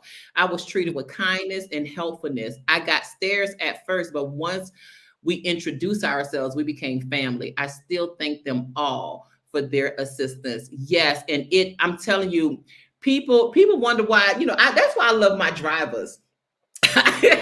That's why I connect with my drivers too, because they are so friendly, right? And as a foreigner or someone, an expat coming to Africa, your driver is probably one of the first people that you meet.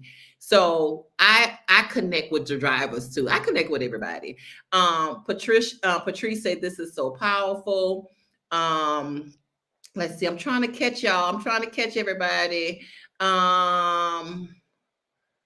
Let's see, who do we have here? This Becky Sifo. This is not on tribe in Africa that's called itself. There's not one tribe in Africa that call themselves Bantu, but I don't think Bantu is a tribe. I think it's a collective of tribes, right? Patrice said, Karen, I need to have you and this conversation on my show. I'll contact you after the show. This is powerful. I would love to come on your show. I would love to. I have the countryside. I love the countryside in many places on the continent. We have a beautiful countryside. Let's see. ESEM in Kenya, there are Bantu, Nilots, Kushite. It just defines us as a people and is a way to identify with our heritage and roots. Bantus are linked to the Congo, Niger, Cameroon, Congo, Egypt. All right, family. Okay, Iris, welcome, Iris. Iris saying, y'all get those likes up. Iris also is saying we all still African. You know what? Iris is on here and she is a Panamanian, right? So even our brothers and sisters from Panama, Jamaica, we're all African people. We are all African people. All right. So Jazzy J, Jasmine, welcome. Caribou, Hey. Caribou. Come on, Jasmine. What you got to say? Girl.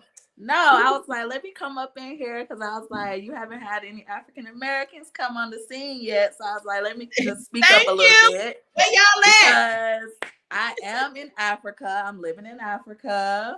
So, Tell me where you are. Okay, so I'm in Johannesburg. I'm in South Africa, but my first stop in Africa was Kenya. That's where I met Karen. So yeah, I definitely love Kenya. I definitely think it's slept on. And I think if Black Americans really knew what Kenya was like, I mean, yeah, they would flock over there because I miss it every day. Like, I mean, it's just a vibe. It's a whole vibe. So, yeah. Correct. Karibu Kenya tena. Yeah, Yes. I'm definitely gonna go back. Like, I miss it. I miss it. Yeah. Yeah. So when I first got here, and this is to people who are afraid to travel alone, right? And so when I came here, I came alone, and I'm not, I know y'all see me on camera, right? But I'm a little conservative too, right? So I'm not gonna just be making friends with everybody I see on the street. And so when I came here, and I'm saying that to say this, people who are like that, who may be introverts or who may not be like bubbly or whatever, they're afraid to travel alone because they're afraid that they may not meet anyone, right? And so when I came here, I had never been to Kenya before. I was like, if I don't like it, I'll just go to another African country, right? That's how done I was with the States. So when I came, of course I loved it, but I just dropped a message in the group. I was in Mombasa, well, actually in Diani. I was like, is there anybody here in Diani?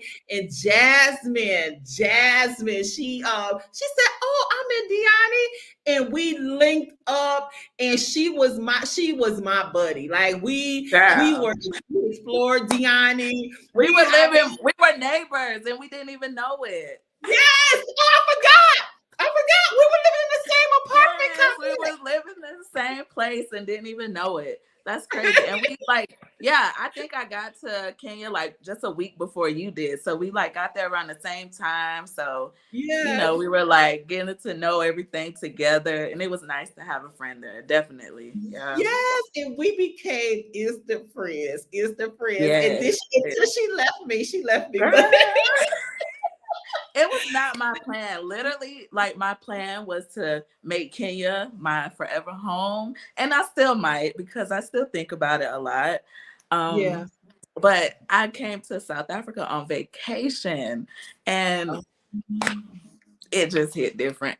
It just hit different. But you know what? I didn't spend a lot of time in Nairobi because it was like during the lockdown and stuff. So, I was like on the coast. I spent most of my time on the coast. So maybe if I would have spent more time in Nairobi and, because I see y'all have a big community and stuff like that. So maybe I would have stayed if I spent more time. Yeah. Yes. But Well, I have a room for you. I have a room for you. If you want to come back, I have a room for you. This is community. This is community, y'all. Because Jazzy know if she comes to Nairobi, I'm just gonna throw you a pillow and you can take the bed in the next room, right? Yeah, Because I'm definitely coming back to visit. We want to expose. Go ahead, Jazzy. No, I was just saying I'm definitely coming back to visit. Definitely. Yeah. So tell our brothers and sisters, what is it like being in South Africa? Okay, so a lot of people say that South Africa is like the US. And honestly, that makes me feel a type of way. I'm like sensitive about it now since I live here. Okay. Because I don't agree. I mean, of course, I guess when somebody's coming on vacation, you're going to Cape Town. Even if you come to Johannesburg, you're staying in like the suburbs, you're staying in the, but I'm like, there's culture, there's this and that. I mean, I lived in the US my whole life, so I don't feel like they're similar at all. I mean, it's developed here, but I don't know. Honestly, like, it kind of reminds me of Nairobi a little bit, just a little bit, like the same type of vibes. Like if you go to Johannesburg CBD and you go to Nairobi CBD, they're very similar. So it's like I get the same type of vibes. Like Cape Town, it's different, but that's like a tourist. Except the matatus, the matatus, well, yeah, the nganyas. You say nganya. Yeah, they have taxis here. They have taxis here. They don't have no matatus. Y'all don't have no. Call it a taxi. Wait, they call it a taxi. They actually have matatus, and when I was in Cape Town, the matatus in Cape Town are owned by a Kenyan. I was in South Africa 2 months ago, and did the Johannesburg, Cape Town, Pretoria. I went all the way north to Limpopo. But when I was in Cape Town, Yes, the matatus, they're similar, not the way the Kenyan matatus are decked up with Yeah. music and screens now, but they have these Nissan matatus there, and They call it taxi. They call yeah, it and at the door area, there's a small writings, and it's owned by a Kenyan organization. You can tell in Kenyan by the name, you know. So I Okay. could tell that was a Kenyan organization that owns Matatu there. But I just wanted to hear Jasmine's take on Cape Town because I was in Cape Town and I really had a bad experience, like to a point where, and actually I was on a business trip, and my wife and I had gone there, and oh God, I was so eager to leave Cape Town. I was just surprised. And actually, let me just speak for what my experience was. The kind of trauma that I get in America came out in Cape Town, you know. Mm. For instance, I'll give you an example. So my wife and I were in real estate. So we went Cape Town. We looked at what is that? What's the Beverly Hills of Cape Town called? That city or town-ish. But anyway, so we went there, very nice apartment flats. They call them flats by the beach. So we walked around, and so we're like, you know what? There's a real estate agency office here. Why don't we just step in and kind of like ask, prices because we saw a lot of things in the market. And we walk in there, and on the counter was a black chick, I believe she was South African, and we just introduced ourselves. Hey, we're visiting, and but you could tell she could tell I'm African. She just couldn't place me. You know what I mean? She could tell I'm African. She just couldn't place me. So anyway, so she says, okay, I'll get you an agent. So she walks back to the back of the office, and this agent walks towards us, and I'm not saying this in a derogatory or anything. It's a white dude comes up, but the reception he gave us, the way he talked down to us, it was unbelievable. I felt like just walking out, getting on the plane, and leaving. So, and that was just one of my experiences. I remember I was there for like almost a month, and like kind of like went down South Africa. And so I was actually shocked the kind of experience I was experiencing in South Africa. I even told my I can't believe I'm in Africa. Like you never get, I mean, maybe you do in other African countries, but South Africa was too extreme to a point where I was like, oh my God, there's a lot of racial trauma here. And yeah. True. and it That's Oh, true. triggered really? me. I Okay. was triggered. I was triggered really bad. Yeah. I don't like Cape Town. So I've been to Cape Town, but I didn't spend a lot of time there. Yeah, it's very racist. Actually, I just met this South African yesterday, and she was telling me she's like a supervisor in construction. She's telling me that her company is struggling to find accommodations for her in Cape Town because nobody wants to rent to her because she's Black. So Wow. there's definitely racism. Cape Town, that's where majority of the white people that live in this country, they live there. I mean, they're spread out, but the majority, they're in Cape Town. It's a whole different vibe, like from Okay. Johannesburg. And I mean, I get it. Like, I don't know. I don't like to talk about it too much because it is a very like sensitive topic about the white people here in South Africa and all that stuff. But here in Johannesburg, I don't really interact with white people at all, honestly. So it's a different vibe from Johannesburg. But I don't like Cape Town. And yeah, it's definitely very racist there. So I And can I understand. Yeah. Yeah, I agree with what you said. Like something because I felt the same way. I was like, well, being in South Africa is like being in America. So I'm sorry, Jazzy. That's probably No, I mean that's your but experience. So, yeah, but this is what I agree with you on though. That I was there just for 2 weeks though. See, you live there, so your yeah. experience is going to be. It's very unfair to judge, or, or make an assumption about a place if you've only been there for 2 weeks. What I can say though, because we went to Cape Town, we went to Durban, and we went to Johannesburg. When we went to Johannesburg, that's where I cried because that was my first time on the continent going to South Africa.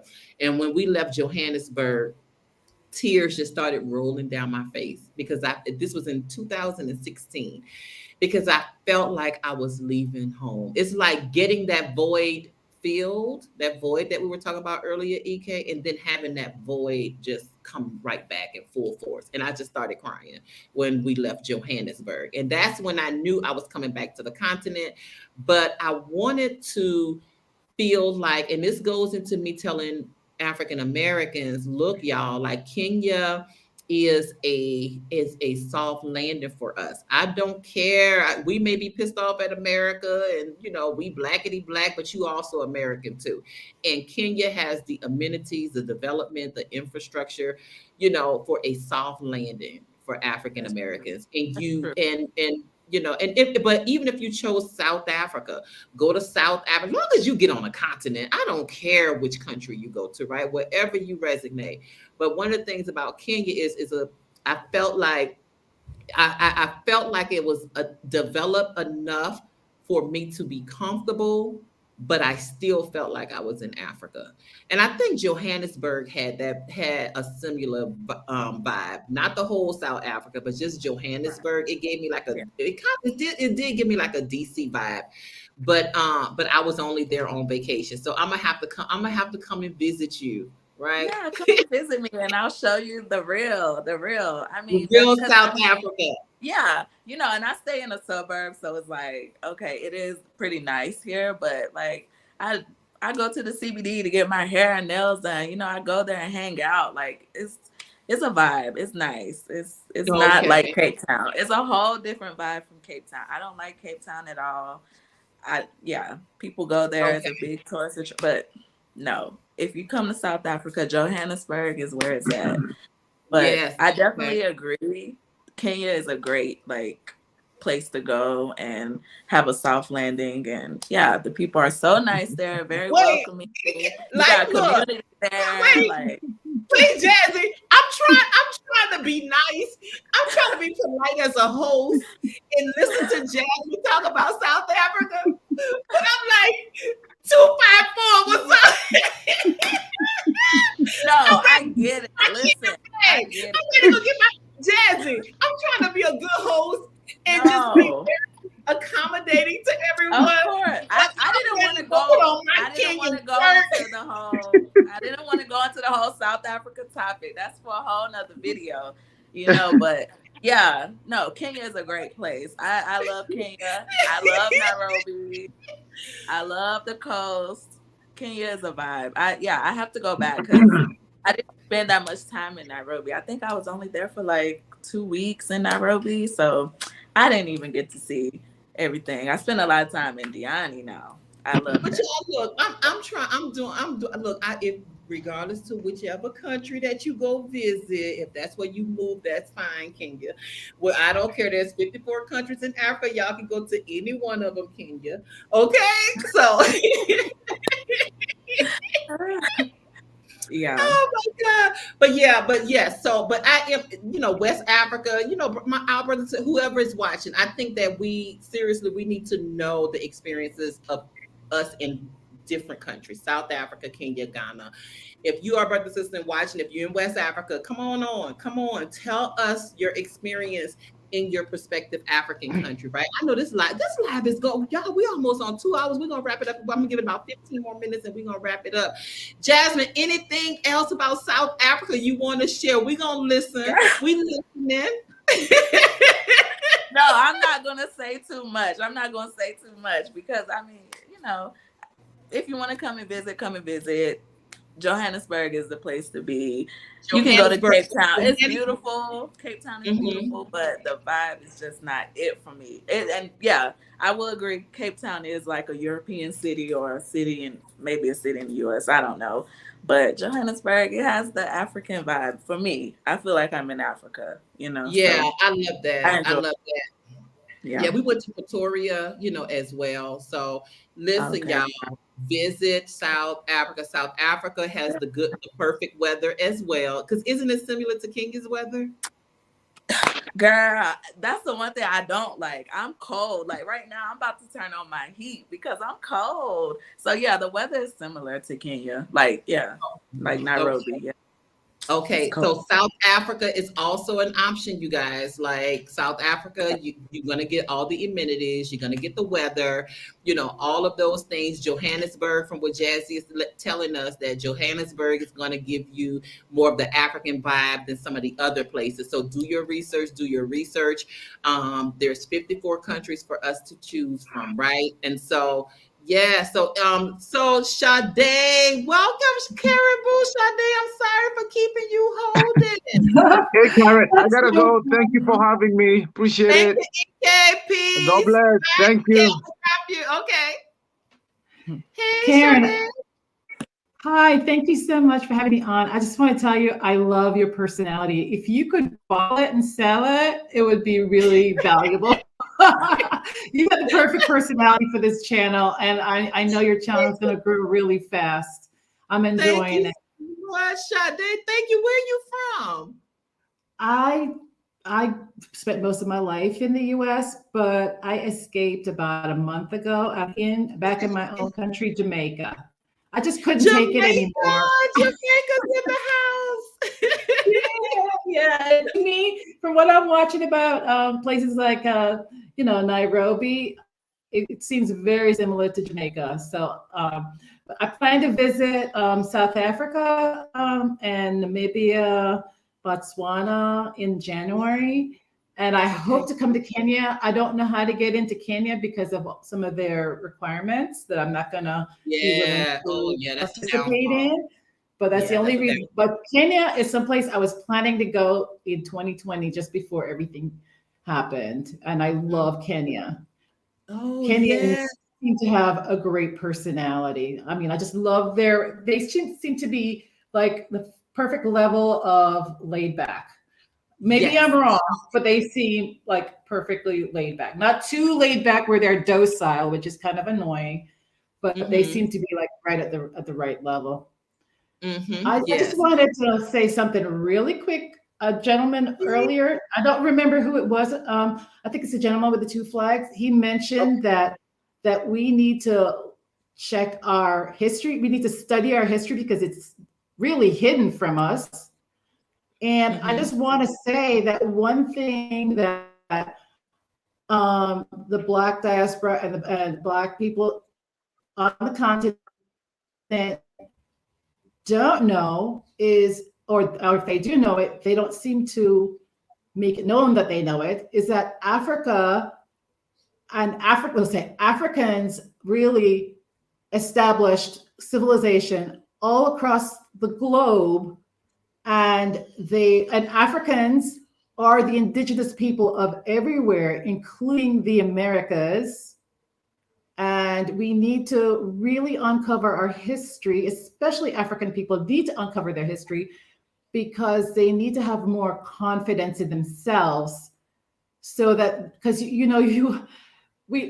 our oppressors are people who they don't really value people just sitting back and not defending themselves. It's kind of, their culture is more like a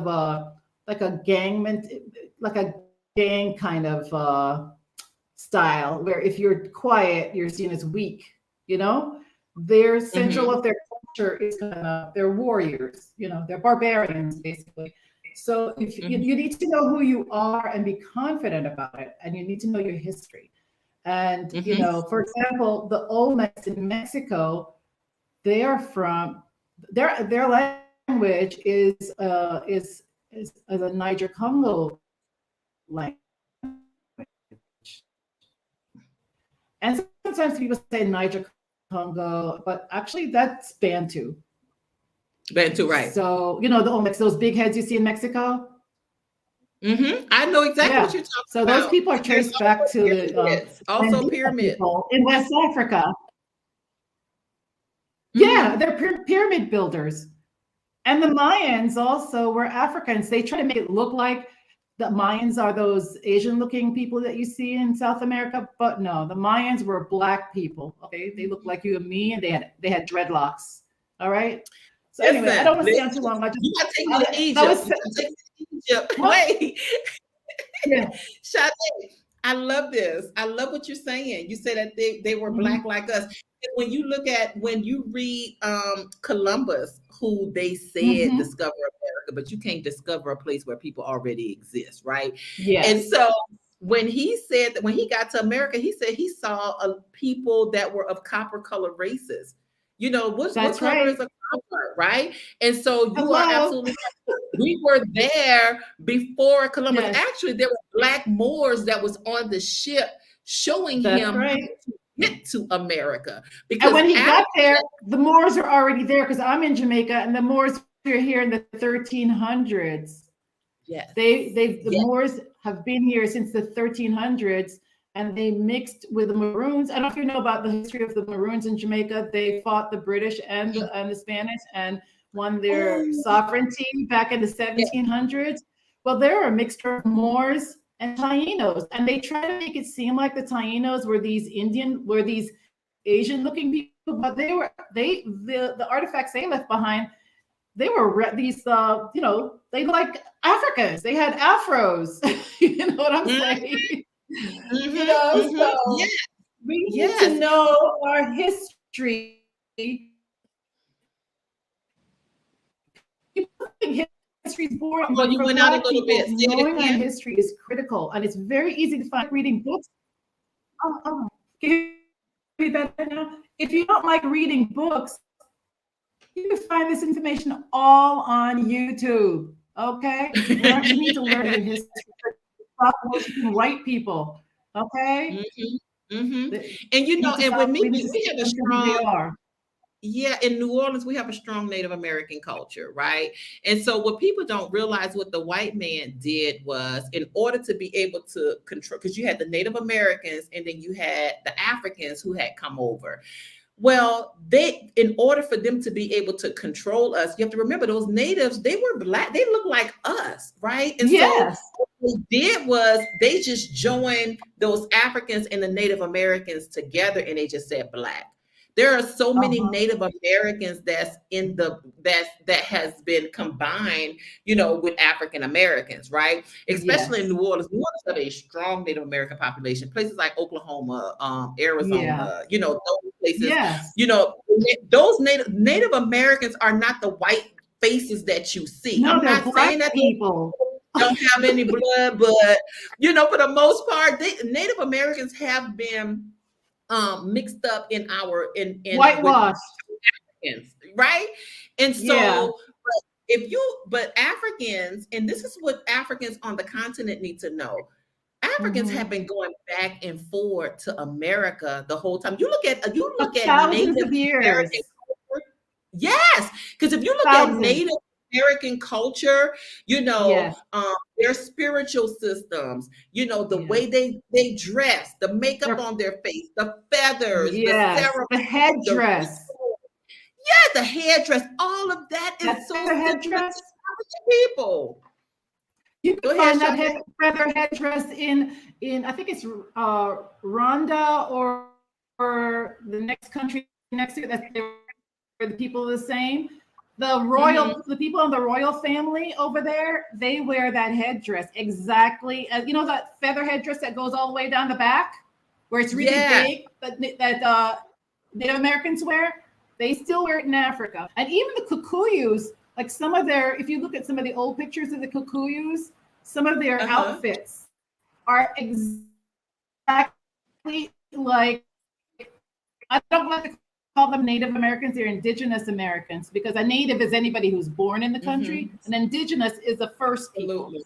So yeah, all the face paint and everything, that's all African. So please, Africans and Africans in America, please just learn your history. There's a professor from Rutgers University who wrote a really good book, and his name is Dr. David Imhotep, and you can find him here on YouTube. All right, and he gives you the whole history. He even gives you the history of Black people in Europe, because the first Europeans were Black. A lot of the slaves were taken from Europe. For example, in Jamaica, most of us have Irish last names, and a lot of us used to think that Irish last name was for the plantation what you call those, the men who run the plantation, who, what do you call those again? They're not the The plantation owners, but they would be like the ones who manage it. the We thought that's where we overseers, got our, the huh? overseers, the Yeah, the overseers. overseers. I used to think Hmm. that's where we got those names from, but those Irish names are actually from Black Irish people who were taken into slavery in Jamaica. And even some Irish people, when they hear Jamaicans talk, they always say, "Oh my gosh, Jamaicans sound so Irish." Yeah, we sound Irish because a lot of us are from Ireland. Because Wow. Africans were in Europe. Even King James, who translated the Bible, was a black man, and you could still see his picture on a book that was published by Cambridge University. You can find it on Amazon. So, Hmm. you know, Hmm. the internet is kind of outing all their lies. And I really hope Africans can learn from us that, you know, and I'm not saying it, I don't hate white people, but it's important for us to know the truth That's right. that central to their culture is lying, and that their whole system is built on lies. And we're all finding out the truth little by little. So, anyway, I don't Hmm. want to take over your show, but I just wanted No, to no, let no. everybody Thank you. know this is Thank you so important. much. No, thank you so much for sharing. There's some people I believe that's over on Facebook because I'm streaming also on Facebook, and you guys are trying to get in. So I am about to, and I know I want to give you the opportunity as well. So I want to drop the link over on Facebook. Hold on just a second. Cultural Misfits. I think Cultural Misfits is here still here. Can you drop the link Cultural Misfits onto Facebook if you are still here? I want to give everyone the opportunity to come in. I am, let me see, guys. I am going to try to get on Facebook here. Give me just a second. I love this live. Y'all go ahead on and like. I do y'all like coming live? Do y'all like the live streams? Yes, No. yes. Who's saying It's yes? Robbie. And Karen, I suggested to you to do it at a time when we are all like can get, can be live. And so thank you for hitting that and coming at Yeah. this time. So in Colorado it's like 2 p.m. and we are able to also join in. So thank you for doing that. Oh, Yeah, if you great. do it over the weekends, that most of us will be able to come in, those diasporans who are, all over the world. Oh, great, great, great. Yeah. Yeah, I figured that this would be a good time. It's kind of like a sweet spot for Kenyans. I know, Yes. it's 9 o'clock, but of course, if we're on during the weekend, we should be okay. Yeah. I am getting ready to hold on. I am on Facebook. And I just wanted to say one more thing, and because I want Mhm, to also give other people a chance to speak, and mhm, I'll kind of drop off. But I just wanted to say this. Thank you, Karen, for what you're doing, and mhm. we love you. And I hope that someday you guys will host like a, African American get together. I'll probably show up to that as well in Kenya. And I'm really excited for that community that you guys are building. And the way you interact with your drivers just makes my heart melt. That's just amazing. And just the exchange and your personality and just the way you thank you so much. And we need this. One thing I want to say to Africans, all Africans, Anglophones, Francophones, African Americans, Caribbean Africans, we need to be forgiving on each other.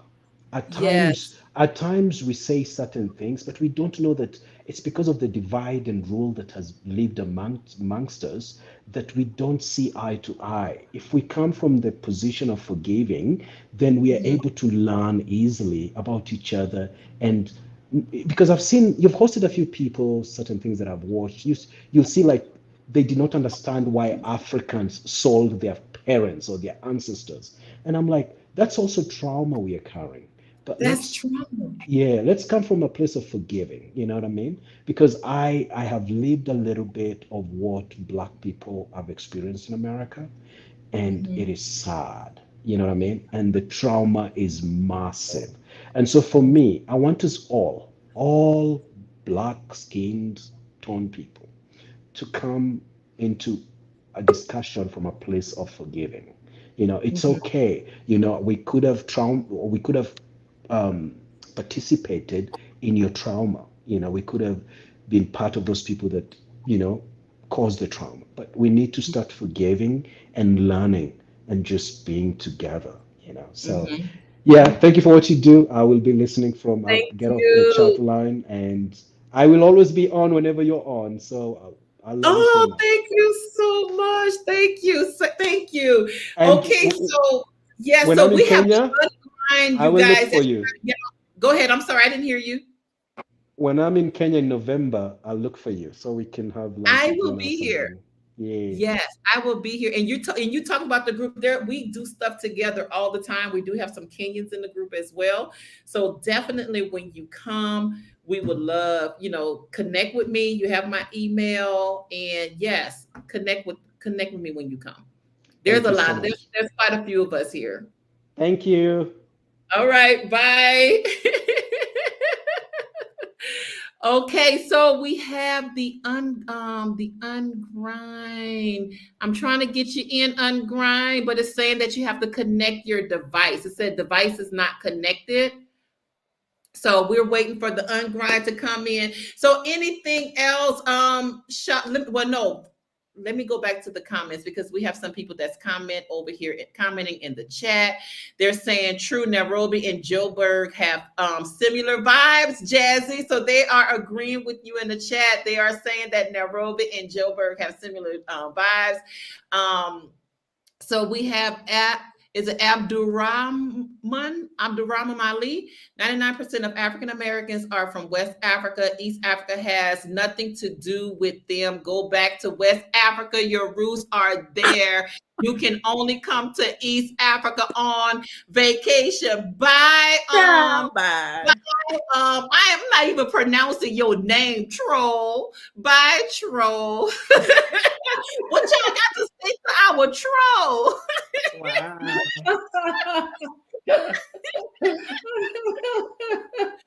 Oh, you might be my first troll on live. Okay. We're gonna move right Wow. along. ESEM says Cape Town is beautiful, but racism screams out loudly there. I think that's what you were saying, huh, Jazz? That It's Cape true. Town. It's sad. It's sad because it's so beautiful there, but it's just like I didn't like it. And I'm because it's like people will look at you like, oh, what's this black person doing here? But then when they hear the accent, they're like, oh, you're from America. But I'm like, nah, keep that same energy. Mhm. Thought I was South African. You was looking down on me. So it's like, nah, I don't like that feeling at all. So here, I don't have that feeling here. So Okay, yeah. so you feel so they look down on, so it's the racism against the South Africans, but Well, if you I mean, I guess it's all black people, but you know how anywhere, like I've been to so many countries, anywhere you go in the world, they kind of look down on Africans. And it's like Mhm. once they see the American passport or they hear them, then it's like, oh, you're black, but you're American. So maybe you have a little bit of money, maybe this, that. It's just ignorant. But yeah, that's, Yeah. you know. Okay. Cultural Misfits is saying, I love Jamaica. Yes, Jamaica is a vibe. Like Jamaica, I Sade, love it. Jamaica is the one place where I go outside of when I go, I feel Mhm. like I'm in New Orleans. Like New Orleans Oh, and Jamaica just have like this connection. I feel very comfortable, yes. in Jamaica. I've been to Jamaica twice and I love the vibe. Like it's almost like being in Africa when you go to Jamaica. Have you been on the continent before? Yes. Jamaica is very Okay. African culture. No, I haven't, but from what we're very similar. And I'm in an expat group, and there's a woman in there who's from New Orleans, and we were having a lot of conversations about how similar Jamaica and New Orleans is. Very Mhm. similar. She even said Mhm. even the food is similar. Yeah. Yes. Yes. Jamaica Yes. is And different from other Caribbean islands. Like right now, I'm living in the central part of the island, about 2,000 feet above sea level. So it's really cool, but it's very mountainous. And you don't even have to be at the ocean to have beautiful views. The mountains are like so beautiful. and it's always breezy and sometimes very windy. So you can have all kinds of weather. You might be in a place where you might even need a sweater. So yeah, it's really nice. Okay. Yeah. You said someplace where you may need the sweater. Where? In Jamaica? Yeah, up in the mountains. Yeah. It goes down into the Wow. 60s. Yeah. Uh-huh. Okay. Oh, Yeah. wow. Okay. All right. And so we have We're very African in terms of like our, the African religions are still practiced here. Plus, just the way we handle things, like we're really into herbs, like Africans are. So anyway. Okay. All right. And so Patricia, Patricia said Jamaica is Africa too. Yeah, it is. Even in Ghana, they say that the name Jamaica is an Ashanti word. Yeah. Okay. Yeah. So the and ungrind, I dropped the link in our the chat. language. Go Sorry, ahead. I just want I'm to sorry. say our language is really mixed with a lot of Bantu words, and our sentence structure is like it's West African. When we speak in our language, Patois, sometimes Nigerians and us can say the exact same thing with the same meaning when they're speaking their pidgin. Okay. That's how close we are in language. Yeah, so Jamaica is Africa. Okay, Yes. so guys, so we are let me see. Let's see. Someone wants to be a moderator, but I cannot make her a moderator because we let's see. Love each other and forgive. I will make you a moderator after the live, Iris. It's okay. I'll make you a moderator after the live. Karen's personality is the best. She definitely is a sober African American who is very respectful to Kenya. And Kenya is just what we need to mend the fence and the divide between all Africans. Thank you so much. Thank you so much. Okay, guys. So I wanted to wait for the ungrind, but she is having some technical difficulties. So we have been on this live for 2 hours, y'all. We've been here for 2 hours. So I'm going to wrap it up. Any final words as we log off? Jazzy, Sade, anything? Let me just say, I just want to say I'm proud of you with your channel. It's growing so fast. I'm loving the content. It gives me a little piece of Kenya. Kenya always has a special place in my heart because it's the first African country I went to. So yeah, I definitely love it. And I love what you're doing and spreading the word, and just keep up the good work. And I can't wait to come back and visit you. I can't wait until you come. I can't wait until you come. And thank you so much. Thank you so much for your support. Yes. I love you, Jazzy. Love you, girl. All right. Okay, bye. Any final words, Sade? Anything? I just want to say that, of course, thank you for having me on. I really appreciate it. And I just want to let people know that if they want to find out Africa's history across the globe, they can look up that author I mentioned, Dr. David Imhotep. They could just look up The First Americans Were Africans. That's the name of his book. All right? Okay. Take care. Sade, okay. So Sade, okay. So we're gonna go on a little longer because I finally got the ungrind and I got Big Mo. Okay. So so Sade, I can drop you or you can stay on. It's up to you. I'll drop. Okay. I'll drop. Okay. Thank you so much. Take care. All right. Bye-bye. Thank you. Michelle, the Hello. How are you? I am doing well. Tell the people what's going on with you. Where are you? I am in Long Island, New York. I'm here having a pool party. I was in Kenya for like a year and a half. I'm still in Kenya. I'm just here visiting. I've done my Black Sit, and now I am, here visiting my family. We're having a little pool party with some friends. I was trying to show you the pool party. I don't know if you can see it behind me. Okay, y'all, she's showing us America. Kenyans, y'all come on in so y'all can see. The ungrind is in America, back at home. She's throwing a pool party. Oh, I see. Man, that water looks good. Yeah, those are my friends. This is like my deck, my house. Love it. Yeah, so I would love to be on stage and be talking to you guys, but having a pool party. But I wanted to I Well, wanted we to. well, we are happy that you came to tell us Yeah. on grind. When are you coming back to Kenya? We I will missed be you. here mid-September.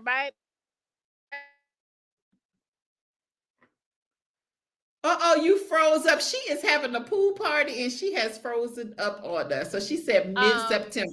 But yeah, Okay, go ahead. I'll be You there in froze a little. September. I already have my yeah. I already have my return ticket. I'm back. Like it'll be September.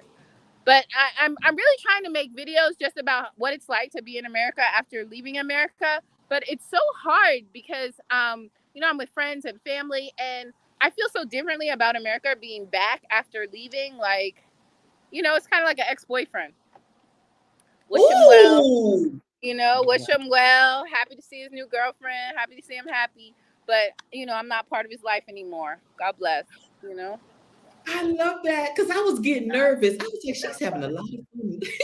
No, I hope I'm really having a great time. Like, I really appreciate all that the land of my captors has to offer now that I'm not here anymore.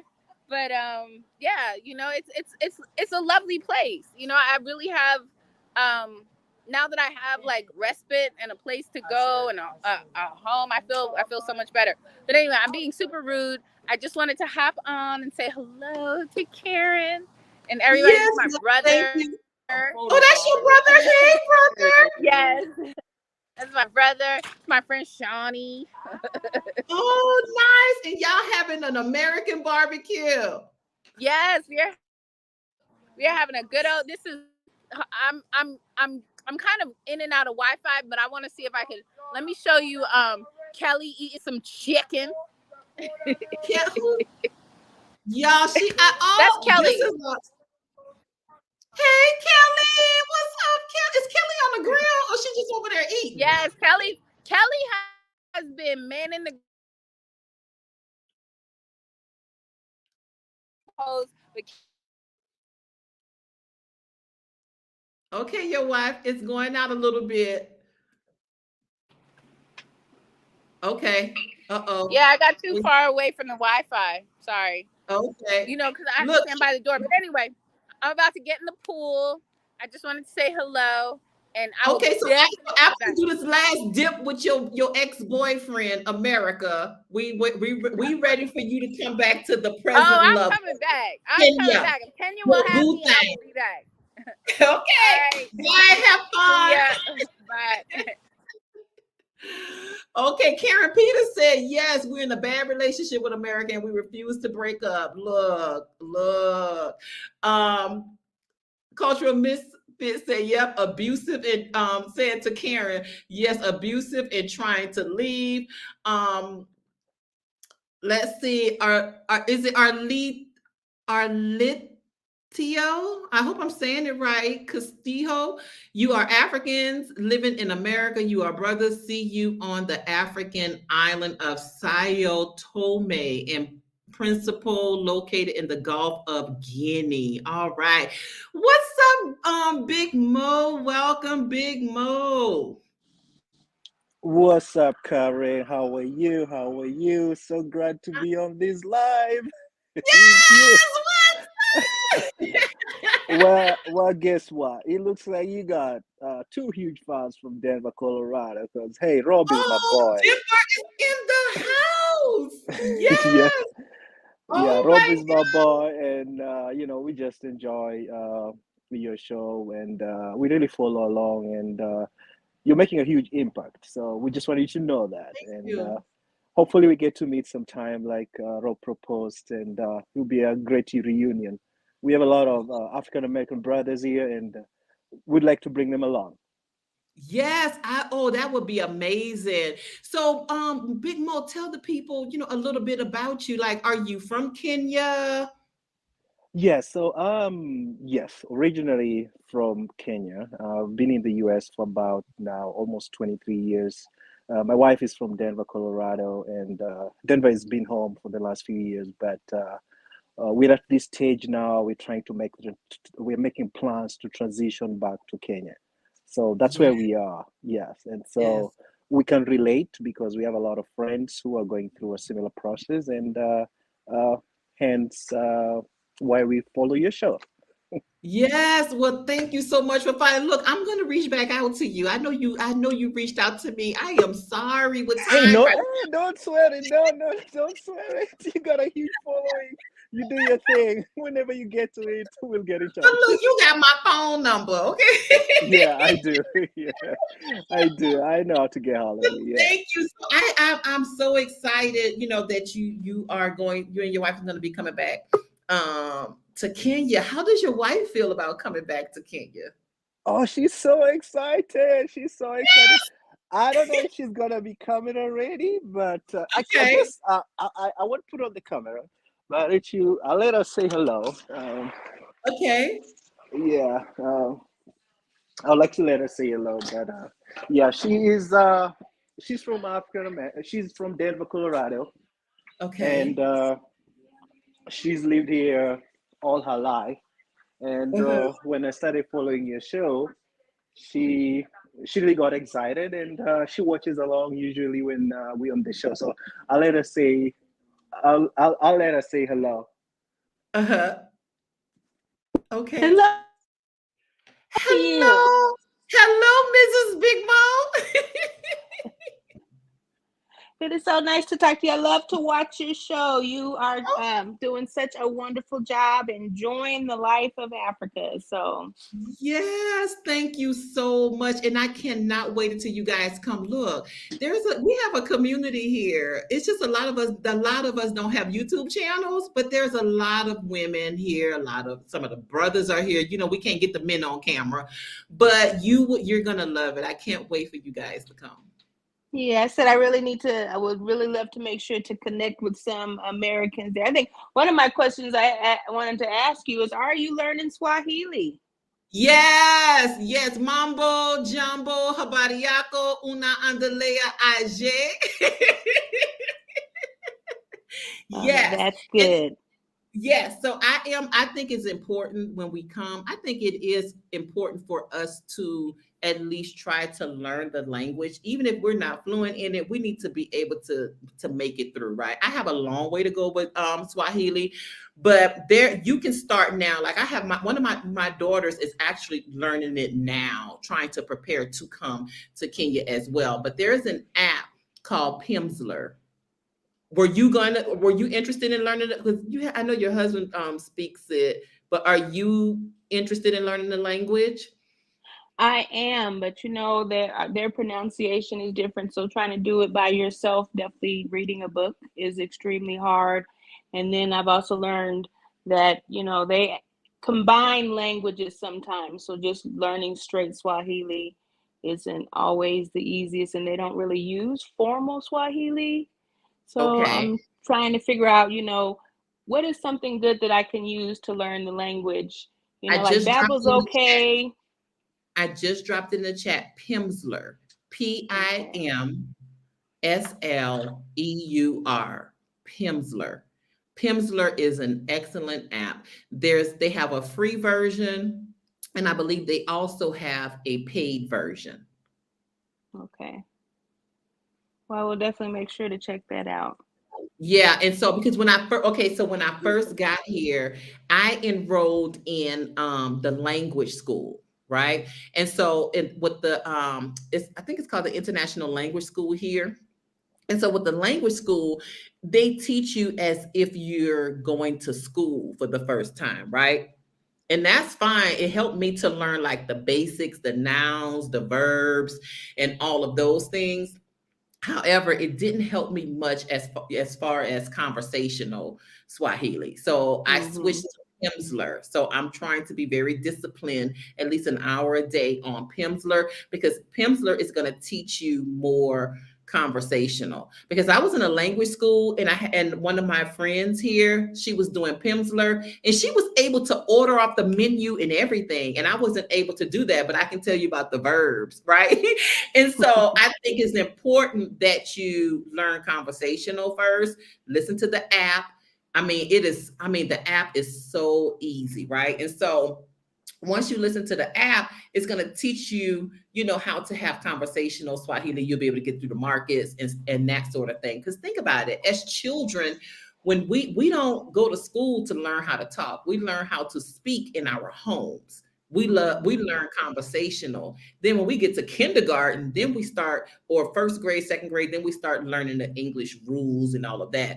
But we learn how to speak it from home. So listening to it through the Pimsleur app and repeating it back, you know, and all of those things, it will be so helpful. And you can start doing that now.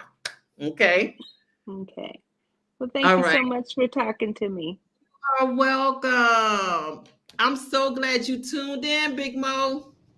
Hey, I just jumped back in, Karen, because Big Mo and I are neighbors. I didn't even know he follows For you. real? We're actually friends. Hey, Big Mo. What's Oh up, my Rob? God. Hey, man. I did not Oh, know you're a fan of Karen's channel, man. Oh, diehard fan. Oh, bro, me too. Me It's too. Well, I'm glad. Let's not take too much of the audience time. I'm sure she has a lot of followers, yeah. but okay, it'll guys. be good to reconnect. All Absolutely, right. man. Thanks. All right. All right. Bye. Okay, family. All right. So let's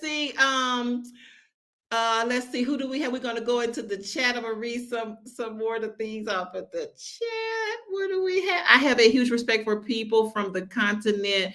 Most know multiple languages, and trying to learn at this age is a struggle for real. Yeah. So yeah, that's another African. Do y'all know how powerful you are? Like, you guys know how to speak at least three languages. You got your mother's tongue, English, and Swahili. Right? In America, we're conditioned just to know English because everybody come to America and we don't feel like we need to know any other languages. Some of us, we learn Spanish and that sort of thing. So it is a benefit that you guys speak so many different languages. African Rain said, Karen, I would love to meet your daughters. Oh, you will. And I just told one of them we're gonna have to do a live because I want them to give their perspective on how they feel and how they feel about me being in Africa. And I think a lot of women my age who have like adult children and they have family and they have brothers and sisters and, you know, all of those things, sometimes it's very difficult to leave your family behind to move to another country. So I think that would be great for them to come on. I'll do a live with my daughters so that they can share, you know, how they feel. That would be great, actually. Also, let's see, ESEM, most Kenyans can switch from the formal to informal. It would be confusing for first timers only beginning to learn the language to differentiate. Okay, so you guys switch from, yeah, because you all do have I think it's called Shang. So a lot of Kenyans in Nairobi, they speak Shang, and I think it's like English, Swahili, and the mother's tongue. I'm not sure, but they speak Shangs. But for us, it is important that we learn the correct way first, and then we can throw in some slang and all of those things.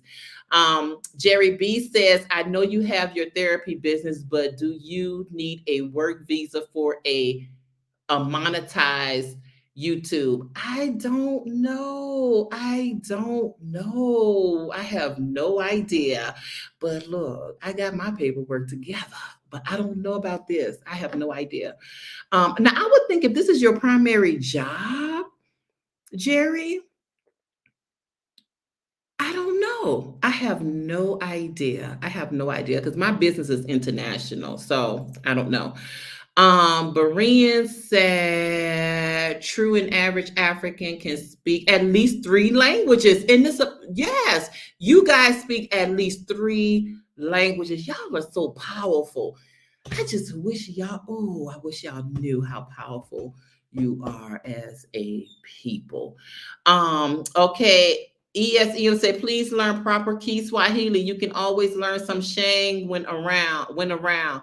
Not all Kenyans speak Shang. It is informal. You are better off with formal Kiswahili, which will be understood by all. I agree. All right, you guys, we are about to end this live. Thank y'all so much for hanging in there with me. We have been on live 2.5 hours.